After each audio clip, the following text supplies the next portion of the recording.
আজকে প্রচুর ঠান্ডা পড়েছে, তবে ওই আকাশের চাঁদটার দিকে তাকিয়ে আছি। কেন জানি না আমার তেমন একটা ঠান্ডা লাগছে না এখন। রাতুল, তুই যাবি কিনা বল? তোর দুলাভাই কিন্তু বলে দিয়েছে তুই যদি আমাদের সাথে না যাস তাহলে কিন্তু আমাকে সে আর সাজে ঘুরতে নিয়ে যাবে না। আরে আপু, তুই বোঝার চেষ্টা কর, তুই আর দুলাভাই ঘুরতে যাবি, এখানে আমি কাবাবের হাড্ডি হয়ে কি করব বলতো? আরে তুই তো এর আগে তোর বন্ধুদের সাথে অনেকবার সাজে গিয়েছিস, তাই তোর দুলাভাই বলেছে তোর তো আশেপাশের সব কিছু চেনা, তুই থাকলে অনেকটা ভালো হবে। ঠিক আছে, আর পাম মারতে হবে না, তুই দুলাভাইকে নিয়ে আমাদের বাড়িতে চলে আয়। আর আগামীকালকেই আমাদের বাড়ি থেকে রওনা করব সাজেকের উদ্দেশ্যে। আর আপু, ঠান্ডাটা কিন্তু ভালোই জমেছে, তুই শীতের কাপড়টা একটু বেশি করে নিয়ে নিস। ঠিক আছে রাতুল, তাহলে ফোনটা রাখছি এখন। আর হ্যাঁ, আগামীকাল তোর দুলাভাইকে নিয়ে বাড়িতে আসবো আর ওইখান থেকেই রওনা করব। আচ্ছা ঠিক আছে, রাখ রাখ, আমারও তো গোছগাছ করতে হবে নাকি, আর বাবা মাকেও তো জানাতে হবে তোরা আসতেছিস, তোদের জন্য আবার ভালো মন্দ রাঁধতে হবে না নাকি? জামাই তো আবার ভিআইপি। ভালো হচ্ছে না কিন্তু রাতুল, উনি তোর দুলাভাই, একটু সম্মান দিয়ে কথা বলতে পারিস না? আচ্ছা ঠিক আছে, ভুল হয়েছে, দুলাভাইকে নিয়ে চলে আসিস। রাখছি আপু, আল্লাহ হাফেজ। রিয়া, সে তো আমার বড় হলেও আমরা দুই ভাই বোন, একে অপরের বেস্ট ফ্রেন্ড। তাছাড়া রইল হৃদয় ভাইয়া, মানে আমার দুলাভাই, ও মাশাল্লাহ আমার মতোই খুব ফ্রি মাইন্ডেড। আগামীকাল আপু দুলাভাইয়ের বাড়িতে আসলে কাল রাত্রে রওনা করে দেব সাজেকের উদ্দেশ্যে। এর আগে আমি বহুবার সাজেক গিয়েছি, কিন্তু যতবারই যাই না কেন আমার মন ভরে না, কারণ সাজেকের ওই মেঘলা আকাশ, চারিপাশের পরিবেশ, পাহাড়ি এলাকার রান্না আমার হৃদয়কে ছুঁয়ে যায়। কিন্তু সব থেকে ভালো লাগে সাজেকের গভীর রাতে বেঞ্চে বসে আকাশের চাঁদ দেখতে। যখন চারপাশের পরিবেশটা পুরোপুরি নিরিবিলি হয়ে যায়, ওই আকাশের পূর্ণিমার চাঁদটা দেখতে কি যে অসম্ভব সুন্দর লাগে তা বলে বোঝানো সম্ভব না। কথা মতো পরের দিন রিয়া আপু আমাদের বাড়িতে চলে আসে হৃদয় ভাইয়াকে নিয়ে। দুপুরে সকলে মিলে জমিয়ে খাওয়া দাওয়া করি আর রাতে রওনা করি সাজেকের উদ্দেশ্যে। এইদিকে হৃদয় ভাইয়ার নিজের গাড়ি থাকায় আমাদের আর বাসে জার্নি করতে হয় না। সাজেকে পৌঁছাতে পৌঁছাতে আমাদের ভোর সকাল হয়ে যায়। একটা কথা জানিয়ে রাখি, সাজেকে আসার পর সবথেকে ভালো মানের একটি হোটেল খুঁজে বের করাটা খুবই কষ্টের। আপনার দেখে মনে হবে সবগুলো হোটেলই যেন বেস্ট, তবে আপনার খেয়াল রাখতে হবে কোনটা আপনার জন্য বেস্ট। আমি যেহেতু সাজেকে এর আগেও বন্ধুদের সাথে অনেকবার এসেছি, তাই এই সম্পর্কে আমার কিছুটা হলেও ধারণা ছিল। আমি, রিয়া আপু আর হৃদয় ভাইয়াকে নিয়ে উঠে পড়ি এখানকার সব থেকে উন্নত মানের একটি ভালো হোটেলে। অতঃপর দুপুরে 3 জন মিলে হোটেলে বসে জমিয়ে পাহাড়ি এলাকার রান্না খেলাম। তারপর বিকেলে সাজেকের আশেপাশের পাহাড়ে কিছু এলাকা ঘুরে এলাম। সন্ধ্যার কিছু সময় পর ফিরে আসলাম হোটেলে। রিসোর্টে আসার পর আমরা রেস্ট নেওয়ার জন্য নিজেদের রুমে চলে গেলাম। রাত হতেই বাইরে কিছুক্ষণ আড্ডা দিলাম। তারপরে আপু আমাকে বলল, চল ডিনার করে শুয়ে পড়ি। আমি তখন আপু আর হৃদয় ভাইয়াকে বললাম, তোমরা যাও, তোমরা ডিনার করে ঘুমিয়ে পড়ো, আমি আমার রুমে ডিনারটা অর্ডার করে নিব। আপু আমার কাছে জানতে চাইল, কেন তুই ঘুমাতে যাবি না? আরে না আপু, আমি এখানে আসি অন্য একটা কারণে, তুমি সেটা বুঝবে না, তুমি যাও ঘুমিয়ে নাও। আপু আমাকে বলে, হ্যাঁ বুঝতে পেরেছি তো, আমরা এখন রুমে যেয়ে ঘুমাবো আর তুমি এখানে বসে বসে গার্লফ্রেন্ডের সাথে রোমান্টিক কথাবার্তা বলবে ফোনে, তাই তো? আরে আপু, তুমি তো জানো আমার কোনো গার্লফ্রেন্ড নেই, তারপরেও কেন বারবার এসব কথা বলো তুমি? হ্যাঁ যাও তো এখান থেকে। হৃদয় ভাইয়া, আপনি একটু আপুকে নিয়ে যান না, আমি আরও কিছুক্ষণ এখানে একটু একা টাইম স্পেন্ড করব, তারপরে রুমে চলে যাব। আপু আর হৃদয় ভাইয়া চলে গেল তাদের রুমে। আমি এক কাপ কফি নিয়ে বসে পড়লাম বেঞ্চে। আকাশের দিকে তাকিয়ে আছি আর শীতের ওই চাঁদটাকে দেখছি। আজকে প্রচুর ঠান্ডা পড়েছে, তবে ওই আকাশের চাঁদটার দিকে তাকিয়ে আছি। কেন জানি না আমার তেমন একটা ঠান্ডা লাগছে না এখানে। এক দৃষ্টিতে চাঁদটার দিকে তাকিয়েছিলাম। এমন সময়ে হঠাৎ কেউ একজন পিছন থেকে বলে উঠল আমাকে, একটু চেপে বসবেন, বেঞ্চটা তো অনেক বড়, আপনি যদি একটু চেপে বসতেন তাহলে আমি এই পাশটাতে একটু বসতে পারতাম, এই আর কি। আমি সাথে সাথে পেছনে ঘুরে তাকাই। আমি দেখতে পাই নীল রঙের একটি শাড়ি পরে একটি মেয়ে দাঁড়ানো আছে, আর সে আমাকে এই কথাগুলো বলেছে। আমি খুবই অবাক হই, যেখানে আমি মোটা মোটা 2টা জ্যাকেট গায়ে দিয়ে আছি, আমার তাতেও ঠান্ডা মানছে না, সেখানে কিনা এই মেয়েটি একটি শাড়ি পরে আছে এই ঠান্ডার ভিতরে। মেয়েটির দেখতে অসম্ভব সুন্দর। আমি তার দিকে তাকিয়ে বললাম, জি বসুন না, আমি চেপে বসছি, আপনি এই পাশটাতেই বসুন।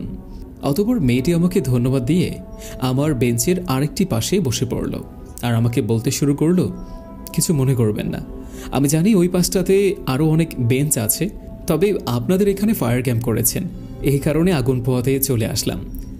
আমি তখন মেয়েটিকে বললাম, ও আচ্ছা আচ্ছা, ইটস ওকে, সমস্যা নেই, আপনি এখানে নিশ্চিন্তে বসতে পারেন। বাট আপনি এত ঠান্ডার মধ্যেও শাড়ি পরে আছেন, আপনি তো খুবই অদ্ভুত একটা মেয়ে, তো আপনার কি ঠান্ডা লাগছে না? মেয়েটি আমাকে বলে, জানেন, আমি যখন ওই আকাশের চাঁদটার দিকে তাকাই তখন আমার কেন জানি না ঠান্ডা লাগে না। এই কারণেই আমি গরমের কোনো জামা কাপড়ই আনিনি। এই দিকে আমি এটা শুনে তো পুরোই হতবাক। তার চিন্তা ভাবনার সাথে আমার চিন্তা ভাবনার কিভাবে এত মিল? হোয়াট? তখন মেয়েটি আমাকে আরও বলল, আপনি কি জানেন, আমি ছোটবেলায় আমার নানুর মুখে শুনেছি ওই চাঁদে নাকি অনেকগুলো পরী থাকে, যাদেরকে অনেকে আবার চাঁদের পরী বলেও চিনে কিংবা চাঁদের বুড়ি বলেও চিনে। আমি তখন ওনাকে বললাম, আপনি কি এখনো ছোট আছেন নাকি? এগুলো তো আমাদের দাদা দিদা তারা গল্প শোনাতো। চাঁদের ভিতরে কি করে পরী থাকতে পারে? হ্যাঁ, আর চাঁদের বুড়ি এগুলো শুধু গল্প কথা, কখনোই কেউ দেখেনি তাদের। মেয়েটি আমাকে বলল, হ্যাঁ, তাদের কেউ দেখেনি ঠিক, কিন্তু তারা যে নেই এটা কিন্তু ঠিক না। চাঁদে এখনো অনেক পরীরা বসবাস করে, তারা মানুষদেরকে দেখতে পায়, কিন্তু মানুষ তাদের দেখতে পায় না। মেয়েটি তার কথাগুলো এত সুন্দরভাবে গুছিয়ে বলছিল, আমার এত ভালো লাগছিল, মন চাচ্ছিল সারা রাত তার কথাগুলো আমি শুনি। আমি মেয়েটিকে বললাম, কিছু মনে না করলে কি আমি আপনার নামটা জানতে পারি? মেয়েটি তখন আমাকে বলল, আমার নাম নীলিমা, আর আপনার নাম আমি জানি, রাতুল, তাই না? মেয়েটির মুখে নিজের নাম শুনে আমি তো হতবাক। কি করে সে আমার নাম জানতে পারে? সে কি আমাকে চেনে নাকি? আমি নীলিমাকে বলি, আপনি কি আমাকে চিনেন নাকি? নীলিমা তখন আমাকে বলল, হ্যাঁ চিনি তো, আপনি তো প্রতি শীতেই সাজেক আসেন বন্ধুদের সাথে ঘুরতে, আর এই বেঞ্চটাতে বসে আকাশের চাঁদের দিকে তাকিয়ে থাকেন। আমি বলি, তার মানে আপনিও প্রতি শীতে আমারই মতো সাজেকে ঘুরতে আসেন, তাই না? নীলিমা বলে, মোটেও না, আমি সাজেকে ঘুরতে আসি না, আমি যে জায়গায় থাকি সেখান থেকে পুরো পৃথিবীটাকে দেখা যায়। আমি তাকে বলি, এটা কেমন জায়গা? এমন তো কোনো জায়গা নেই যেখানে বসে পুরো পৃথিবী দেখা যায়। আপনি কি আমার সাথে মজা করছেন নাকি? তখন নীলিমা আমাকে বলে, রাতুল, পৃথিবীতে অনেক কিছু আছে, সেটার বিষয় বোধহয় আপনি জানেন না। আপনি যেটা চোখে দেখেছেন সেটাই বিশ্বাস করেন, যেটা কানে শুনেছেন সেটা সম্পর্কে জানেন, কিন্তু আপনার অজানা এই পৃথিবীতে আরও অনেক কিছু আছে। ঠিক আছে রাতুল, অনেক রাত হয়ে গিয়েছে, আজকে আমি যাই, দেখা হবে কাল রাতে। আমি বলি, কাল রাতে কেন? আসুন না, কাল সকালে আমাদের সাথে জয়েন করেন, আমার আপু আর দুলাভাইও এসেছে এখানে। আমরা প্ল্যান করেছি আগামীকাল নাস্তা করেই বের হব চারপাশটা একটু ঘুরে দেখতে, আপনি চাইলে আমাদের সাথে জয়েন করতে পারেন। নীলিমা আমাকে খুব অবাক করে বলল, আমি চাইলেও দিনের বেলায় আপনাদের সাথে ঘুরতে যেতে পারবো না, আমাকে মাফ করবেন। এটা বলে নীলিমা হোটেলের দিকে হাঁটা দিল। নীলিমা যাওয়ার পরে আমি নীলিমাকে নিয়ে ভাবছিলাম, মেয়েটি কতই না অদ্ভুত, তার কথাগুলো অদ্ভুত, সে আসলে কে? অনেকটা রাত হয়ে গিয়েছে, এই কারণে আর আমি বাইরে বসে থাকলাম না, আমি আমার রুমে গিয়ে ঘুমিয়ে পড়লাম। পরদিন সকালে রিয়া আপু আর হৃদয় ভাইয়া আমাকে ঘুম থেকে টেনে তুলল। তারপরে আমরা একসাথে নাস্তা করে বের হয়ে গেলাম চারপাশটা ঘুরে দেখতে। ঘুরতে ঘুরতে আমরা পাহাড়ি এলাকার অনেক গভীরে চলে আসি। ওইদিকে সন্ধ্যাও হয়ে যাচ্ছে, তাই আমি আপুকে বললাম, আপু এখানে একটু দাঁড়া, আমি আসছি। রিয়া আপু আর হৃদয় ভাই আমার কাছে জানতে চাই কোথায় যাচ্ছ। আমি হৃদয় ভাইয়াকে বলি, হৃদয় ভাইয়া, আমি আমার বন্ধুদের সাথে পাহাড়ে এর আগেও এসেছি, এখানে পাশে একটি খুব সুন্দর নদী আছে যেটার নাম রূপরাঙ্গা নদী। হৃদয় ভাইয়া, তোমাকে বললে হয়তো বিশ্বাস করবে না, সন্ধ্যার সময় পাহাড়ে দাঁড়িয়ে সেই নদীর মাঝ বরাবর দিয়ে সূর্য অস্ত্র দেখতে অসম্ভব সুন্দর লাগে। হৃদয় ভাইয়া রিয়া আপু আমাকে বলল, তাহলে আমাদেরকেও নিয়ে যাও। আমি তাদের বললাম, আজকে না আপু, আগামীকাল নিয়ে যাব, আজকে খুব সময় কম, আমি এক দৌড়ে যাব আর আসবো, কারণ আর কিছুক্ষণ পরেই তো অন্ধকার নেমে আসবে। তারপর আমি রিয়া আপু আর হৃদয় ভাইয়াকে বললাম, তোমরা বরং কথা বলতে বলতে হোটেলের দিকে এগোতে থাকো, আমি এক দৌড়ে সেখানে যাব আর কিছু ছবি তুলে আবার তাড়াতাড়ি করে ফিরে আসব। হৃদয় ভাইয়া তখন আমাকে বলল, ঠিক আছে, বেশি সময় নিও না, কিন্তু আমি আর তোমার আপু হোটেলের দিকে যাচ্ছি, তুমি খুব তাড়াতাড়ি ফিরে এসো। আমি দৌড় লাগাই সেই নদীর দিকে। তারপর সেখানে গিয়ে আমি পাহাড়ের উঁচু থেকে সূর্যাস্ত দেখি। তারপর আবার তাড়াহুড়ো করে হোটেলের দিকে হাঁটা শুরু করি। তাড়াহুড়ো করে আমি পাহাড় থেকে নামার সময় আমার পাটা মচকে যায়।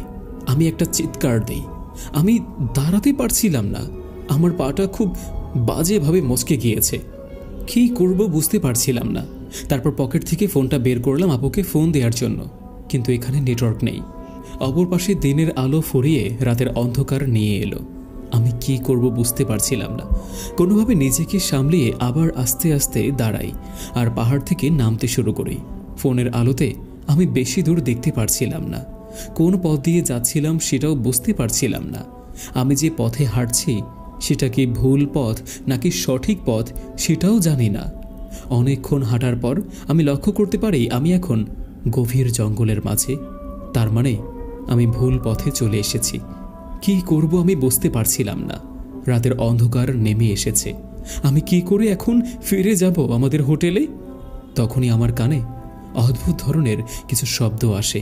আমি সেই দিকে ঘুরে তাকাই আর আমি দেখতে পাই জঙ্গলের মাঝে একটি জায়গাতে আগুন জ্বলছে।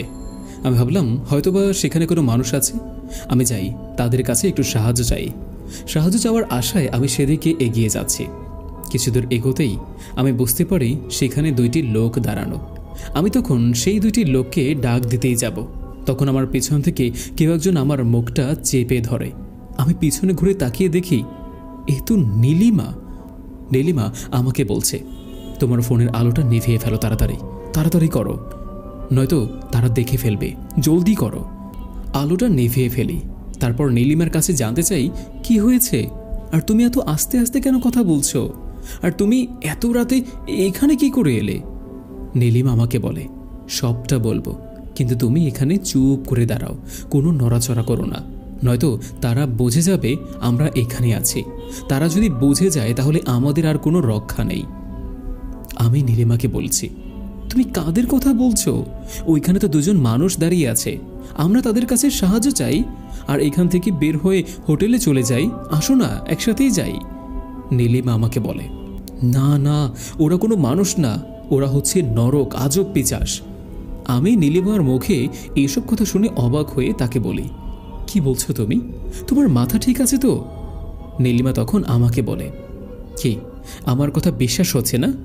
তুমি এখান থেকে ভালো করে লক্ষ্য করো, আগুনের ভিতরে কিছু একটা পোড়ানো হচ্ছে, যেটা খাওয়ার জন্য তারা দুইজন ওই পাশে বসে আছে। দেখো তো জিনিসটা কি, যেটা তারা রান্না করছে আগুনের মধ্যে। নীলিমার কথা মতো আমি তাদের দিকে আবার তাকালাম আর দেখার চেষ্টা করি আগুনে তারা কি পড়ছে। কিন্তু আমি ভালো করে লক্ষ্য করে যেটা দেখতে পাই, সেটা দেখার পর আমার পুরো শরীরের লোম দাঁড়িয়ে যায়। আমি দেখি সেই দুইজন ব্যক্তি একটি মানুষকে লাঠির সাথে বেঁধে আগুনে পোড়াচ্ছে।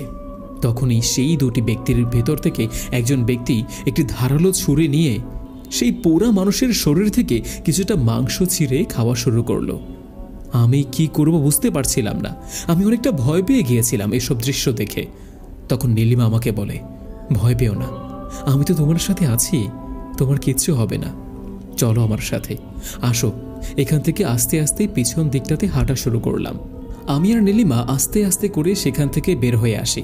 আবারও একটি পাহাড়ের উঁচুতে উঠে পড়ি। আমি নীলিমাকে বলি, আমি না হয় পথ হারিয়ে সেখানে চলে গিয়েছিলাম, কিন্তু তুমি সেখানে কি করে গেলে?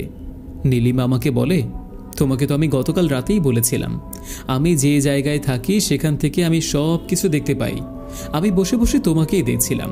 যখন দেখলাম তোমার এত বড় বিপদ, তখন আর তোমার কাছে না এসে পারলাম না। আমি তাকে বললাম, তুমি কি আমার সাথে মজা করছো? একটু বলো তো, কোথায় এমন থাকো তুমি যেখানে বসে এই পৃথিবীর সব কিছু চাইলেই তুমি দেখতে পারো? নীলিমা আমাকে বলে, আমি তোমাকে বললে বিশ্বাস করবে কিনা জানি না, তারপরেও তোমাকে দেখাচ্ছি আমি কোথায় থাকি। নীলিমা তার হাতের ইশারায় আমাকে দেখালো সে কোথায় থাকে। নীলিমা আমাকে হাতের ইশারায় দেখাচ্ছে সে চাঁদে থাকে, যেটা দেখে আমি তাকে বলি, তুমি কি আমার সাথে মজা করছো? তুমি চাঁদে কি করে থাকতে পারো?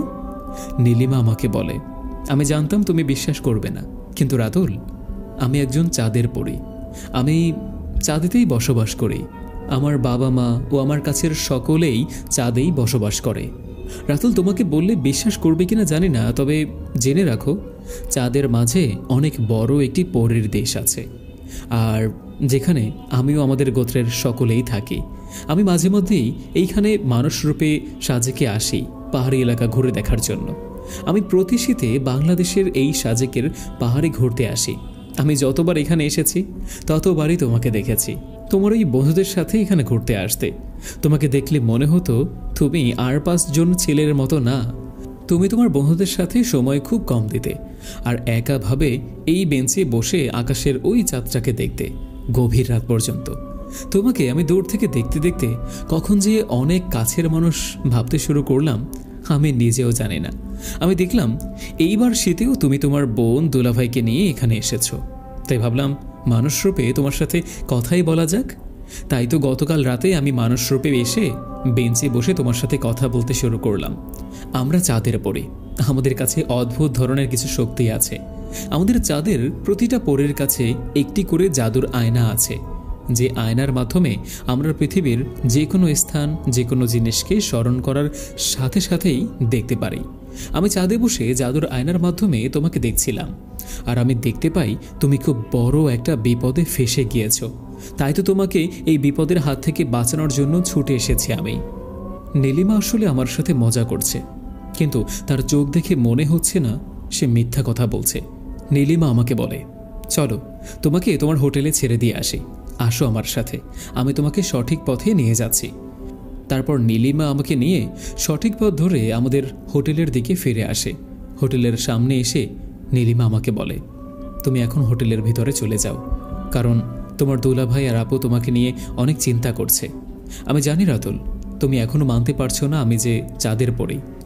যেটা সত্য আমি সেটাই তোমাকে বলেছি, এখন মেনে নেওয়া বা না নেওয়া সেটা তোমার একান্ত বিষয়।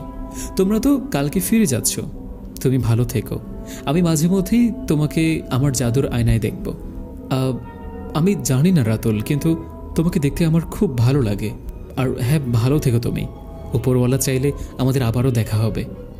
আমি নীলিমার কথা শুনে শুধু অবাক হয়ে নীলিমার মুখের দিকেই তাকিয়েছিলাম। সে কি বলছে এগুলো আমি ঠিক কিছুই বুঝতে পারছিলাম না। নীলিমা আমার থেকে বিদায় নিয়ে পাহাড়ের একটি পথ ধরে হাঁটতে হাঁটতে অন্ধকারের সাথে অদৃশ্য হয়ে গেল। তখনই আমার নাম ধরে ডেকে উঠল রিয়া আপু। আমি ঘুরে তাকিয়ে দেখি রিয়া আপু আর হৃদয় ভাইয়া আমার কাছে ছুটে আসলো আর বলল, কিরে, কই ছিলি তুই? তুই জানিস তোর জন্য আমরা কত চিন্তায় পড়ে গিয়েছিলাম? তোর দুলাভাই তো তোর জন্য এখানকার থানা পর্যন্ত ফোন দিয়েছে যে তুই কোথায় ছিলি, তুই এতক্ষণ বল না। আমি তখন হৃদয় ভাইয়া আর রিয়া আপুকে বলি, আপু, আমি পথ হারিয়ে ফেলেছিলাম রাতের অন্ধকারে, তাই আসতে একটু দেরি হয়ে গেল। হৃদয় ভাই তখন আবাকে বলে, একটু দেরি? তুমি জানো এখন কয়টা বাজে? এখন রাত 3টা বাজে। এই কথা শুনে আমার যেন পায়ের নিচের মাটি সরে গেল। কি বলছি হৃদয় ভাই এগুলো? আমার পথ হারিয়েছিল সন্ধ্যার একটু পর। তাছাড়া আমি সে জঙ্গলে ছিলাম ম্যাক্সিমাম 1 ঘন্টা, কিন্তু হৃদয় ভাই বলছে এখন 3টা বাজে। তার মানে 6টা ঘন্টা আমার সাথে এসব ঘটেছে। কিভাবে সম্ভব এটা? আমি তখন রিয়া আপু আর হৃদয় ভাইয়াকে আর কিছু না বলেই আমার রুমে চলে আসি। কি হলো এগুলো আমার সাথে? আর নীলিমা কোনো মানুষ না, সে একটা চাঁদের পরী, চাঁদে বসবাস করে, আর নীলিমা তাদের ভিতরের একজন। মানতে পারছি না, কিন্তু যেগুলো আমার সাথে ঘটলো সেগুলো তো অস্বীকারও করতে পারছি না। এগুলো ভাবতে ভাবতে আমি ঘুমিয়ে পড়ি, আর আমার ঘুম ভাঙে সকালে আপুর ডাকে। আপু আর হৃদয় ভাইয়াকে কিছু বলি না, শুধু এতটুকুই বলি, আজকে আমরা ঢাকায় ব্যাক করব, আমরা ঢাকায় চলে যাব, এখানে আর 1 মিনিটও থাকবো না। হৃদয় ভাই আমাকে বলে, কেন, কি হয়েছে? আমরা তো এখানে এসেছি মাত্র 2 দিন হলো, আর আমাদের তো আরও 4 দিন থাকার কথা, তাই না? আমি ভাইয়াকে বলি, তাহলে আপনি রিয়া আপুকে নিয়ে এখানে থাকেন, আমি আজকে ঢাকায় ব্যাক করব। রিয়া আপু তখন বলে, ঠিক আছে, তুই এত উত্তেজিত হোস না, আমরা আজকেই ঢাকায় ব্যাক করব। কথা মতো আমরা সেদিন ঢাকায় চলে আসি। মূলত আমার ঢাকায় আসার কারণ একটাই, আমি কি পাগল হয়ে যাচ্ছে কিনা এটা পরীক্ষা করার। কারণ আমি ভাবছি আমার সাথে যেসব ঘটনাগুলো ঘটেছে সবটাই আমার হ্যালোসিলেশন। ঢাকায় আসার পর আমার অনেক ভালো লাগছে। আমি ভাবতে শুরু করলাম আমি ঢাকায় এসে ভালোই করেছি। যদি সাজেক আরও 2-1 দিন কাটাতাম তাহলে হয়তোবা আমি পাগলই হয়ে যেতাম। আমি যেন মেনেই নিয়েছিলাম নীলিমা বলতে কেউ নেই। নীলিমা ছিল আমার একটা কল্পনা। আর সেদিন ওই জঙ্গলের মাঝে যা যা দেখেছি সবগুলো ছিল আমার একটা কল্পনা। ঢাকায় আসার পর 1 মাস পার হয়ে যায়। হঠাৎ একদিন আমার নানু আমাদের বাড়িতে আসে গ্রাম থেকে। আমার নানুর বয়স প্রায় 85 বছর। নানু কিছুদিন আমাদের বাড়িতে বেড়াবে। একদিন আমি ঘরে বসে আমার ল্যাপটপে মুভি দেখছিলাম। তখনই নানু আবার ঘরে এসে বলল, কি করছো রাতুল? এই তো নানু মুভি দেখছি, দেখবে নাকি? তুমি আসো তাহলে। তোমাদের জামানায় তো তোমরা এমন ধরনের ছবি কখনো দেখোনি, ছবিটা দেখো, মজা পাবে। নানু তখন আমাকে বলল, আমাদের জামানায় অনেক কিছুই আমরা দেখেছি যেটা কিনা এখন আর দেখা যায় না।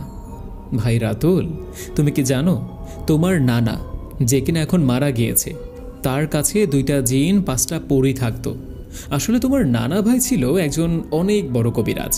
আর তোমার নানা ভাই সেই জিন পরীদের মাধ্যমে মানুষের উপকার করত। নানুর মুখে জিন পরীদের কথা শুনে আমি আমার ল্যাপটপটা রেখে নানুর কাছে গিয়ে বসি আর তার কাছে জানতে চাই, আচ্ছা নানু, তুমি তো এইসব জিনিসের বিষয়ে অনেক কিছুই জানো তাই না? কারণ তুমি তো আমার নানা ভাইয়ের সাথে অনেক দিন যাবৎ সংসার করেছো।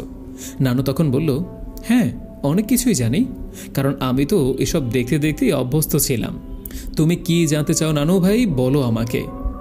আমি তখন নানুর কাছে জানতে চাইলাম, আচ্ছা নানু, আমাদের আকাশের চাঁদের ভিতরে কি কোনো পরীদের দেশ আছে? নানু আমার মুখে এই কথা শুনে আমাকে বলল, শোনো নানু ভাই, আমি এই বিষয়ে যতটুকু শুনেছিলাম তোমার নানা ভাইয়ের কাছ থেকে ততটুকুই তোমাকে বলতে পারবো। তোর নানা ভাই আমাকে বলেছিল চাঁদে একটা পরীদের দেশ আছে, নীল পরীদের দেশ। সেখানে নাকি হাতে গোনা কয়েকটা পরী থাকে যাদের বয়স কিনা হাজার হাজার বছর। সেই নীল পরীরা নাকি চাঁদে বসেই এই সকল জিনিস দেখতে পায়, কারণ প্রত্যেকটা নীল পরীর কাছেই আছে একটি করে জাদুর আয়না। তোমার নানা ভাই আমাকে এটাও বলেছিল নীল পরীরা নাকি চাঁদের বাইরেও কোনোদিন আসে না, তাদের পুরো জীবনটা সেই চাঁদকে ঘিরে। আর চাঁদের পরীদের বিষয়ে খুব কম মানুষই জানে।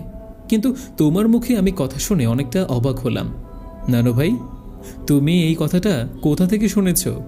কোন ইন্টারনেটের মাধ্যমে কি জেনেছ? হ্যাঁ, আমি আমার নানুকে কি বলবো বুঝতে পারছিলাম না, কারণ আমি তো কোনো ইন্টারনেটের মাধ্যমে এগুলো জানিনি।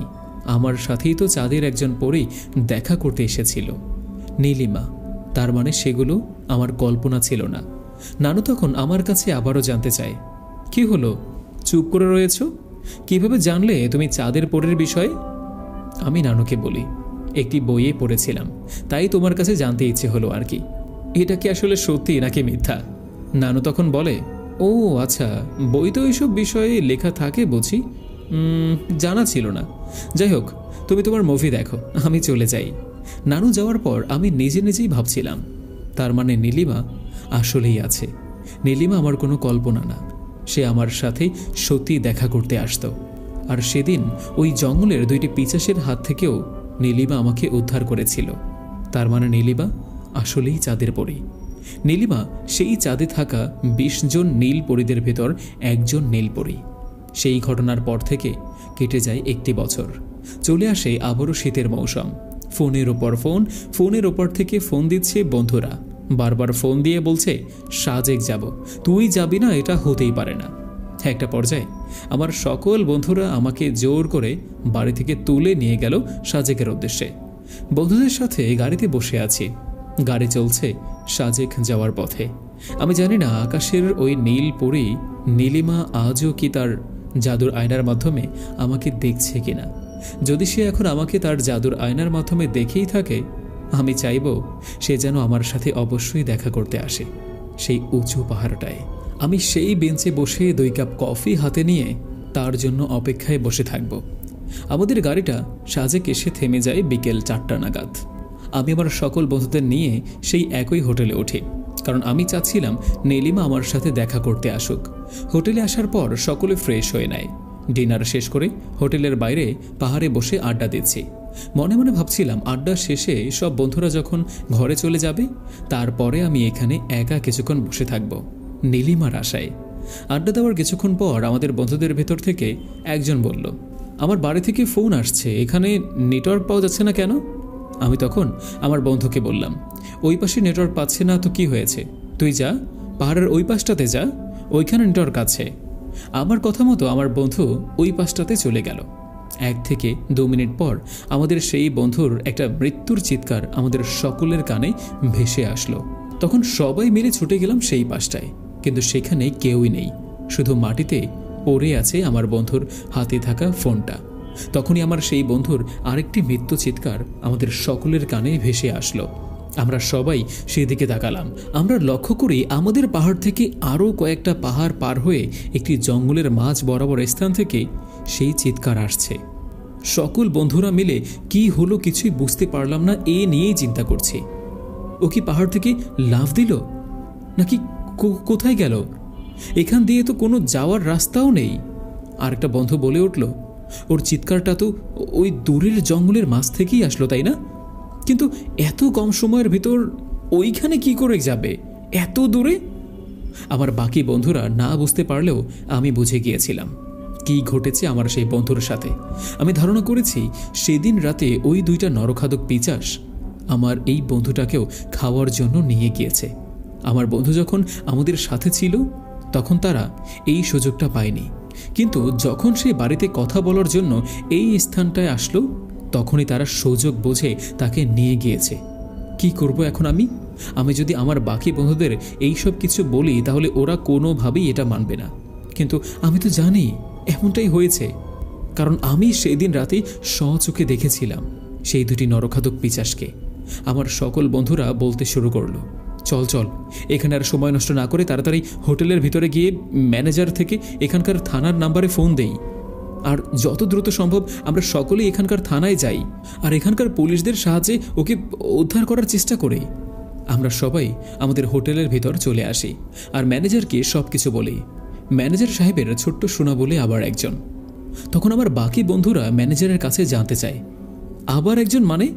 ম্যানেজার সাহেব তখন বলে, না না কিছু না, হ্যাঁ হ্যাঁ আমি দিচ্ছি, এখানকার থানার নাম্বার তোমাদেরকে দিচ্ছি, তোমরা কল করো আর যত তাড়াতাড়ি সম্ভব সেখানে যাও আর পুলিশদের মাধ্যমে তোমাদের বন্ধুদের খোঁজার চেষ্টা করো। আমরা সবাই ম্যানেজার সাহেবের থেকে এখানকার থানার নাম্বার নিয়ে নেই আর তাদের সাথে যোগাযোগ করে বের হয়ে যাই থানার উদ্দেশ্যে। আমি সহ সবাই থানার উদ্দেশ্যে হোটেল থেকে বের হয়ে যাই থানার উদ্দেশ্যে, কিন্তু সুযোগ বুঝে আমি আমার বন্ধুদের পিছন থেকেই ফিরে আসি আবার হোটেলে, কারণ আমি জানি পুলিশ কোনোভাবেই আমার বন্ধুকে উদ্ধার করতে পারবে না, আর যদি কিছু উদ্ধার করতেও পারে সেটা হবে তার রক্ত মাখা জামা কাপড়, কারণ ততক্ষণে আমার বন্ধুকে সেই নরখাদক পিচাসগুলো খেয়েই ফেলবে। এখন যদি আমার বন্ধুকে কেউ বাঁচাতে পারে সেটা হচ্ছে চাঁদের পরী নীলিমা। আমি জানি না তাকে ডাকলে সে আমার কাছে আসবে কিনা, কিন্তু আজকে আমি তাকে ডাকবো, মন থেকে ডাকবো, তাকে আসতেই হবে। সে চাঁদ থেকে আমাকে সাহায্য করতে আসবে। আমি হোটেলে এসে বেঞ্চে বসে চাঁদের দিকে তাকিয়ে কান্না করতে করতে বলি, কোথায় তুমি নীলিমা? দয়া করে দেখা দাও আমার সাথে, আজকে তোমার সাহায্য আমার খুব দরকার। নীলিমা, নীলিমা তুমি শুনছো? আমি তোমাকে ডাকছি, চলে আসো না, সাহায্য করো প্লিজ। আমায় যদি তুমি সাহায্য করো তাহলে আমার বন্ধুকে আমি বাঁচাতে পারবো, সেই ভয়ানক পিচাসদের হাত থেকে রক্ষা করতে পারবো। জানো নীলিমা, আমার এই বন্ধুটা না আসতে চায়নি আমাদের সাথে। ওর বাবা মা আমার জন্য ওকে আমাদের সাথে পাঠিয়েছে। ওর মা আমাকে বলেছিল, বাবা রাতুল, তুই আমার ছেলেটাকে একটু দেখে শুনে রাখিস, ওকে যদি আমি উদ্ধার করতে না পারি তাহলে আমি ঢাকায় গিয়েও ওর মাকে কি বলবো, কি জবাব দিব বলো? আমি খুব কান্না করছিলাম আর ঠিকভাবে কথাও বলতে পারছিলাম না। তখনই বেঞ্চের পেছন থেকে আমার কাঁধে কেউ একজন হাত রাখলো। আমি ঘুরে তাকিয়ে দেখি সেই নীল শাড়ি পরা, কপালে নীল একটি টিপ। আমার সামনে দাঁড়িয়ে নীলিমা আমাকে বলল, কান্না থামাও রাতুল, আমি চলে এসেছি, আমি তোমাকে অবশ্যই সাহায্য করব। আর তুমি জানতে চাচ্ছিলে না যে আমি কি তোমাকে এখনো জাদুর আয়নার মাধ্যমে দেখতে পাই কিনা?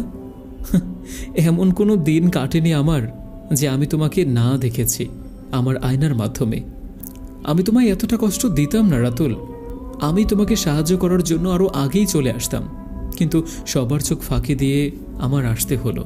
চলো রাতুল, আমাদের কাছে সময় খুবই কম, আমাদের দুজনকেই এখন যেতে হবে সেই জঙ্গলে।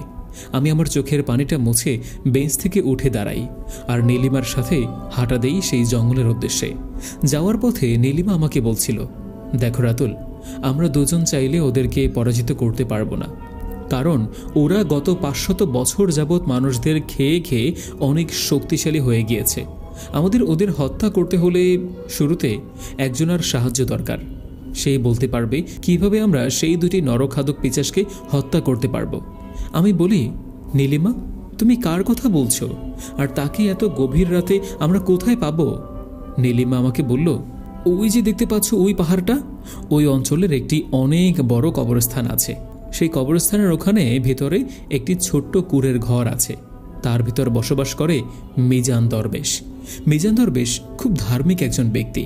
তার বয়স 110 বছর।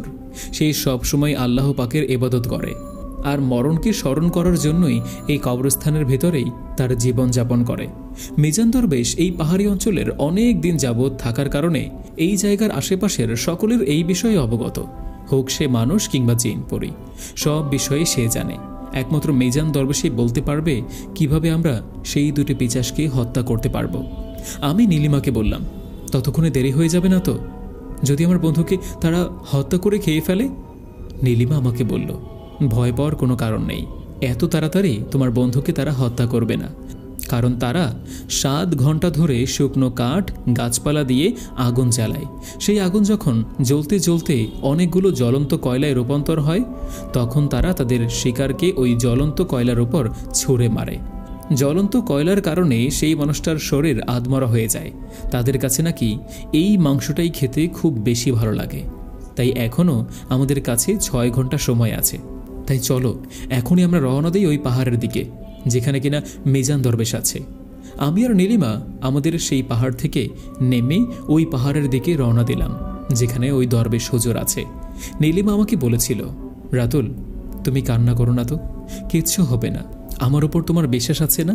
তুমি জানো রাতে আমরা যে কজন চাঁদের পরে আছি তারা শুধু চাঁদের ভেতরেই বসবাস করি কেন? আমরা কি কারণে মাটিতে আসি না জানো? আমি নীলিমার কাছে জানতে চাই, কেন তোমরা শুধু চাঁদেই বসবাস করো? নীলিমা বলে, কারণ আমরা চাঁদের পরি, আর আমরা অন্য সব পরীদের মতো পৃথিবীর বুকে বাঁচতে পারি না। আমরা চাঁদে ছাড়া আর কোথাও বাঁচতে পারি না। কারণ হচ্ছে আমাদের চাঁদের ভিতরে আছে অনেক সুন্দর একটি আম গাছ। এই আম গাছটিতে আমগুলো হয় নীল রঙের। আমরা সকল চাঁদের পরীরা সেই গাছের আম খেয়েই বাঁচি। আমরা পৃথিবীতে থাকা পরীদের মতো কোনো খাবার খেতে পারি না।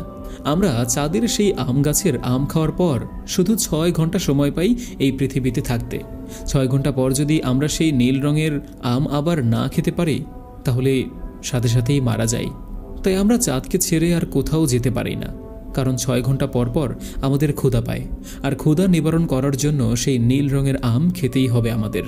সবথেকে মজার একটা বিষয় শুনবে, আমি তোমার সাথে দেখা করার আগে একটি নীল রঙের আম খেয়ে এসেছি, যেটার মেয়াদ আছে আর মাত্র 6 ঘন্টা, আর তোমার বন্ধুকে বাঁচানোর মেয়াদও হচ্ছে 6 ঘন্টা। এই 6 ঘন্টার ভিতরে আমি যদি তোমার বন্ধুকে উদ্ধার করে আমি আবার ফেরত না যেতে পারি চাঁদে, তাহলে তোমার বন্ধুর পাশাপাশি আমিও মারা যাব। আমি তখন নীলিমাকে বলি, তাহলে তুমি ফিরে যাও, আমি 2টা আপন মানুষ হারাতে পারবো না। নীলিমা আমাকে বলল, যুদ্ধ করার আগেই হেরে যাচ্ছ? চলো না, আমরা পারবো, নিজের ওপর বিশ্বাস রাখো। দেখতে দেখতে আমরা সেই পাহাড়ে উঠে পড়ি, যে পাহাড়ে আছে এই অঞ্চলের অনেক বড় একটি কবরস্থান, আর যে কবরস্থানের ভেতরেই আছে মিজান দরবেশ। পাহাড়ের উপরে উঠে আমি দেখতে পাই পুরো পাহাড়টা ঘিরে হাজার হাজার কবর, আর এত কবরস্থান, আর তার মাঝ বরাবর আছে একটি ছোট্ট কুঁড়ের ঘর। আমি আর নীলিমা যখন কবরস্থানের ভেতরে প্রবেশ করতে যাব, তখনই আমি আর নীলিমা দেখতে পাই আমাদের দিকে একটি মহিলা আর একটি পুরুষ এগিয়ে আসছে। পুরুষটি একটি সাদা পাঞ্জাবি পরা আর মাথায় টুপি, আর মহিলাটা একটা কালো বোরকা পরা। দুজনের বয়সী আমাদের মতোই। সেই অজানা দুজন আমাদের কাছে এসে বলল, আসসালামু আলাইকুম, কারা আপনারা? এত রাতে কবরস্থানের ভিতরে কেন প্রবেশ করতে চাচ্ছেন? আমরা দুজন তাদের সালামের উত্তর দেই। আমি তখন তাদের বললাম, আমার নাম হচ্ছে রাতুল, আমি মিজান দরবেশের সাথে দেখা করতে এসেছি। এত রাতে আমার তার সাহায্যের খুব দরকার। তখনই আমাকে অবাক করে দিয়ে সে দুজন বলল, তাহলে আপনার সাথে এই মেয়েটিকে, সেও কি মিজান দরবেশের সাথে দেখা করতে এসেছে? আমি তাদের মুখে নীলিমার কথা শুনে অনেকটা অবাক হই, কারণ নীলিমাকে শুধু আমিই দেখতে পাবো, কারণ সে তো একটি পরী, তাকে তো তাদের দেখার কথা না। আমি সেই দুজনকে বলি, আপনারা নীলিমাকে দেখতে পাচ্ছেন? তারা আমাকে বলল, হ্যাঁ দেখতে পাচ্ছি তো, আর আমরা এটাও জানি সে একজন চাঁদের পরী। নীলিমা খুব শান্তভাবে তাদের দুজনকে বলল, হ্যাঁ আমিও রাতুলের সাথে এসেছি, আমাদের মিজান দরবেশের সাহায্যের খুবই দরকার। আপনারা দয়া করে মিজান দরবেশের কাছে একটু গিয়ে আমাদের বিষয়টা জানাবেন প্লিজ। তখন তারা আমাদেরকে বলল, ঠিক আছে, আপনারা এখানেই দাঁড়ান, আমরা এখনই জেনে আসছি আপনারা কি কবরস্থানের ভিতরে প্রবেশ করতে পারবেন নাকি পারবেন না। এই কথা বলে সেই পুরুষটি আর মহিলাটি আস্তে আস্তে সেই কুঁড়ের ঘরের দিকে এগিয়ে গেল। তারা দুজন যাওয়ার পর আমি নীলিমার কাছে জানতে চাইলাম, কারা এরা, আর তোমাকে কি করে তারা দেখতে পাচ্ছে, আর তোমার বিষয়ে তো তারা সকল কিছুই জানে, কি করে সম্ভব এটা? নীলিমা আমাকে বলে, তুমি এখনো কিছুই বুঝতে পারোনি। এদের ভিতর যে পুরুষটিকে তুমি দেখলে সে হচ্ছে একটি জিন, আর তার পাশে যে মহিলাটিকে তুমি দেখছো সে হচ্ছে তার স্ত্রী, সে একটি পরী। তাই তারা আমাকে দেখতে পাচ্ছিল আর আমার বিষয়ে সবকিছু জেনেও গিয়েছিল তারা। এনারা দুজন মিজান দরবেশের সাথেই থাকে। মিজান দরবেশের এই পৃথিবীতে আর কেউ নেই এরা দুজন ছাড়া। একটু অপেক্ষা করো রাতুল, তারা দুজন এখনই মিজান দরবেশের কাছ থেকে গিয়ে আমাদের বিষয়ে সব কিছু বলবে, তারপর আমাদের কাছে এসে জানাবে আমরা কি মিজান দরবেশের সাথে দেখা করতে পারবো নাকি পারবো না। কিছুক্ষণ অপেক্ষা করার পর আমরা দেখতে পাই সেই কুঁড়ের ঘরের ভেতর থেকে বের হয়ে এলো সেই জিন আর তার স্ত্রী পরী। তারা দুজন আমাদের কাছে এসে বলল, আমরা মিজান দরবেশের কাছে গিয়ে তোমাদের বিষয়ে জানিয়েছি, সে জেগে আছে, সে তোমাদের সাথে দেখা করতে চায়, তোমরা আসো আমাদের সাথে। তাদের কথা মতো আমি আর নীলিমা তাদের পেছন পেছন এসে কুঁড়ের ঘরের ভেতর প্রবেশ করি। কুঁড়ের ঘরের ভেতরে প্রবেশ করার পর আমি দেখতে পাই কুঁড়ের ঘরটা বাইরে থেকে তেমনভাবে বোঝা না গেলেও ভেতরে খুব সুন্দরভাবে সাজানো। ঘরের একটি পাশে একটি খুব সুন্দর চৌকি আছে, আর তার পাশে খুব সুন্দরভাবে ইবাদত করার জন্য একটি জায়নামাজ বিছানো, আর সেই জায়নামাজের উপরেই বসে আছেন একজন বয়স্ক লোক। আমি বুঝতে পারি সেই হচ্ছেন মিজান দরবেশ। আমি আর নীলিমা মিজান দরবেশের উদ্দেশ্যে একটি সালাম দেই, আসসালামু আলাইকুম। মিজান দরবেশ তখন জায়নামাজ থেকে উঠে দাঁড়ায় আর আমাদের সালামের উত্তর নিয়ে বলে, বোধহয় খুব বড় একটি বিপদে পড়েছ, নয়তো তোমাদের এখানে আসার কথা না। আমি তার কাছে জানতে চাই, আপনি কি করে বুঝতে পারলেন আমরা অনেক বড় একটি বিপদে পড়েছি? মিজান দরবেশ তখন বলল, তোমার সাথে যে আছে সে হচ্ছে চাঁদের পরী, আর চাঁদের পরীরা নিজেদের চাঁদ ছেড়ে কখনোই পৃথিবীর বুকে আসে না, সেই জন্যই তো তোমার ডাকে নিজেদের চাঁদ থেকে মাটিতে এসেছে। তার মানে খুব বড় বিপদে পড়েছ তুমি, সেই জন্যই তোমার সাহায্য করতে এসেছে। কিন্তু বিপদটা অনেক বড়, তাই তোমরা দুজন শুধু আমার কাছে সাহায্য চাইতে এসেছ। আমি উপরওয়ালার মাধ্যমে যতটুকু জ্ঞান লাভ করেছি ততটুকু দিয়ে তোমাদের সাহায্য করব। বলো বাবা, কি হয়েছে তোমাদের? আমি তখন মিজান দরবেশকে শুরু থেকে শেষ পর্যন্ত সব কিছু খুলে বলি। সবটা শুনে মিজান দরবেশ আমাকে বলল, শোনো রাতুল, সেই দুইটি পিচাস হচ্ছে আপন দুই ভাই। তারা সর্বমোট 400 জন মানুষকে আগুনে পুড়ে খেয়েছে, তাই এখন তারা অন্যান্য পিচাসদের থেকে অনেক গুণ বেশি শক্তিশালী। তাই চাঁদের পরী একা তাদেরকে হত্যা করতে পারবে না। তাই তোমাদের সাহায্য করার জন্য আমি আমার দুই সাথীকে তোমাদের সাথে দিচ্ছি। তখন মিজান দরবেশ আমাদেরকে ওই পরী আর জিনের দিকে ইশারা দিয়ে বলল, এ হচ্ছে রহিম, আর এর পাশে তার স্ত্রী রুকসানা। এরাই আমার দুই সাথী, এরাই যাবে তোমাদের সাথে সাহায্য করার জন্য। জানো রাতুল, এরা দুজন আগে ছিল সেই খারাপ নরখাদক পিচাসদের মতোই। এরাও নরখাদক জিন ছিল, এরা মানুষ ধরে ধরে খেত। তখন আমি আর নীলিমা মিজান দরবেশকে বলি, কিন্তু তাদের দেখতে তো এখন পুরোপুরি ভালো ও পরেজগার জিন পরি মনে হচ্ছে।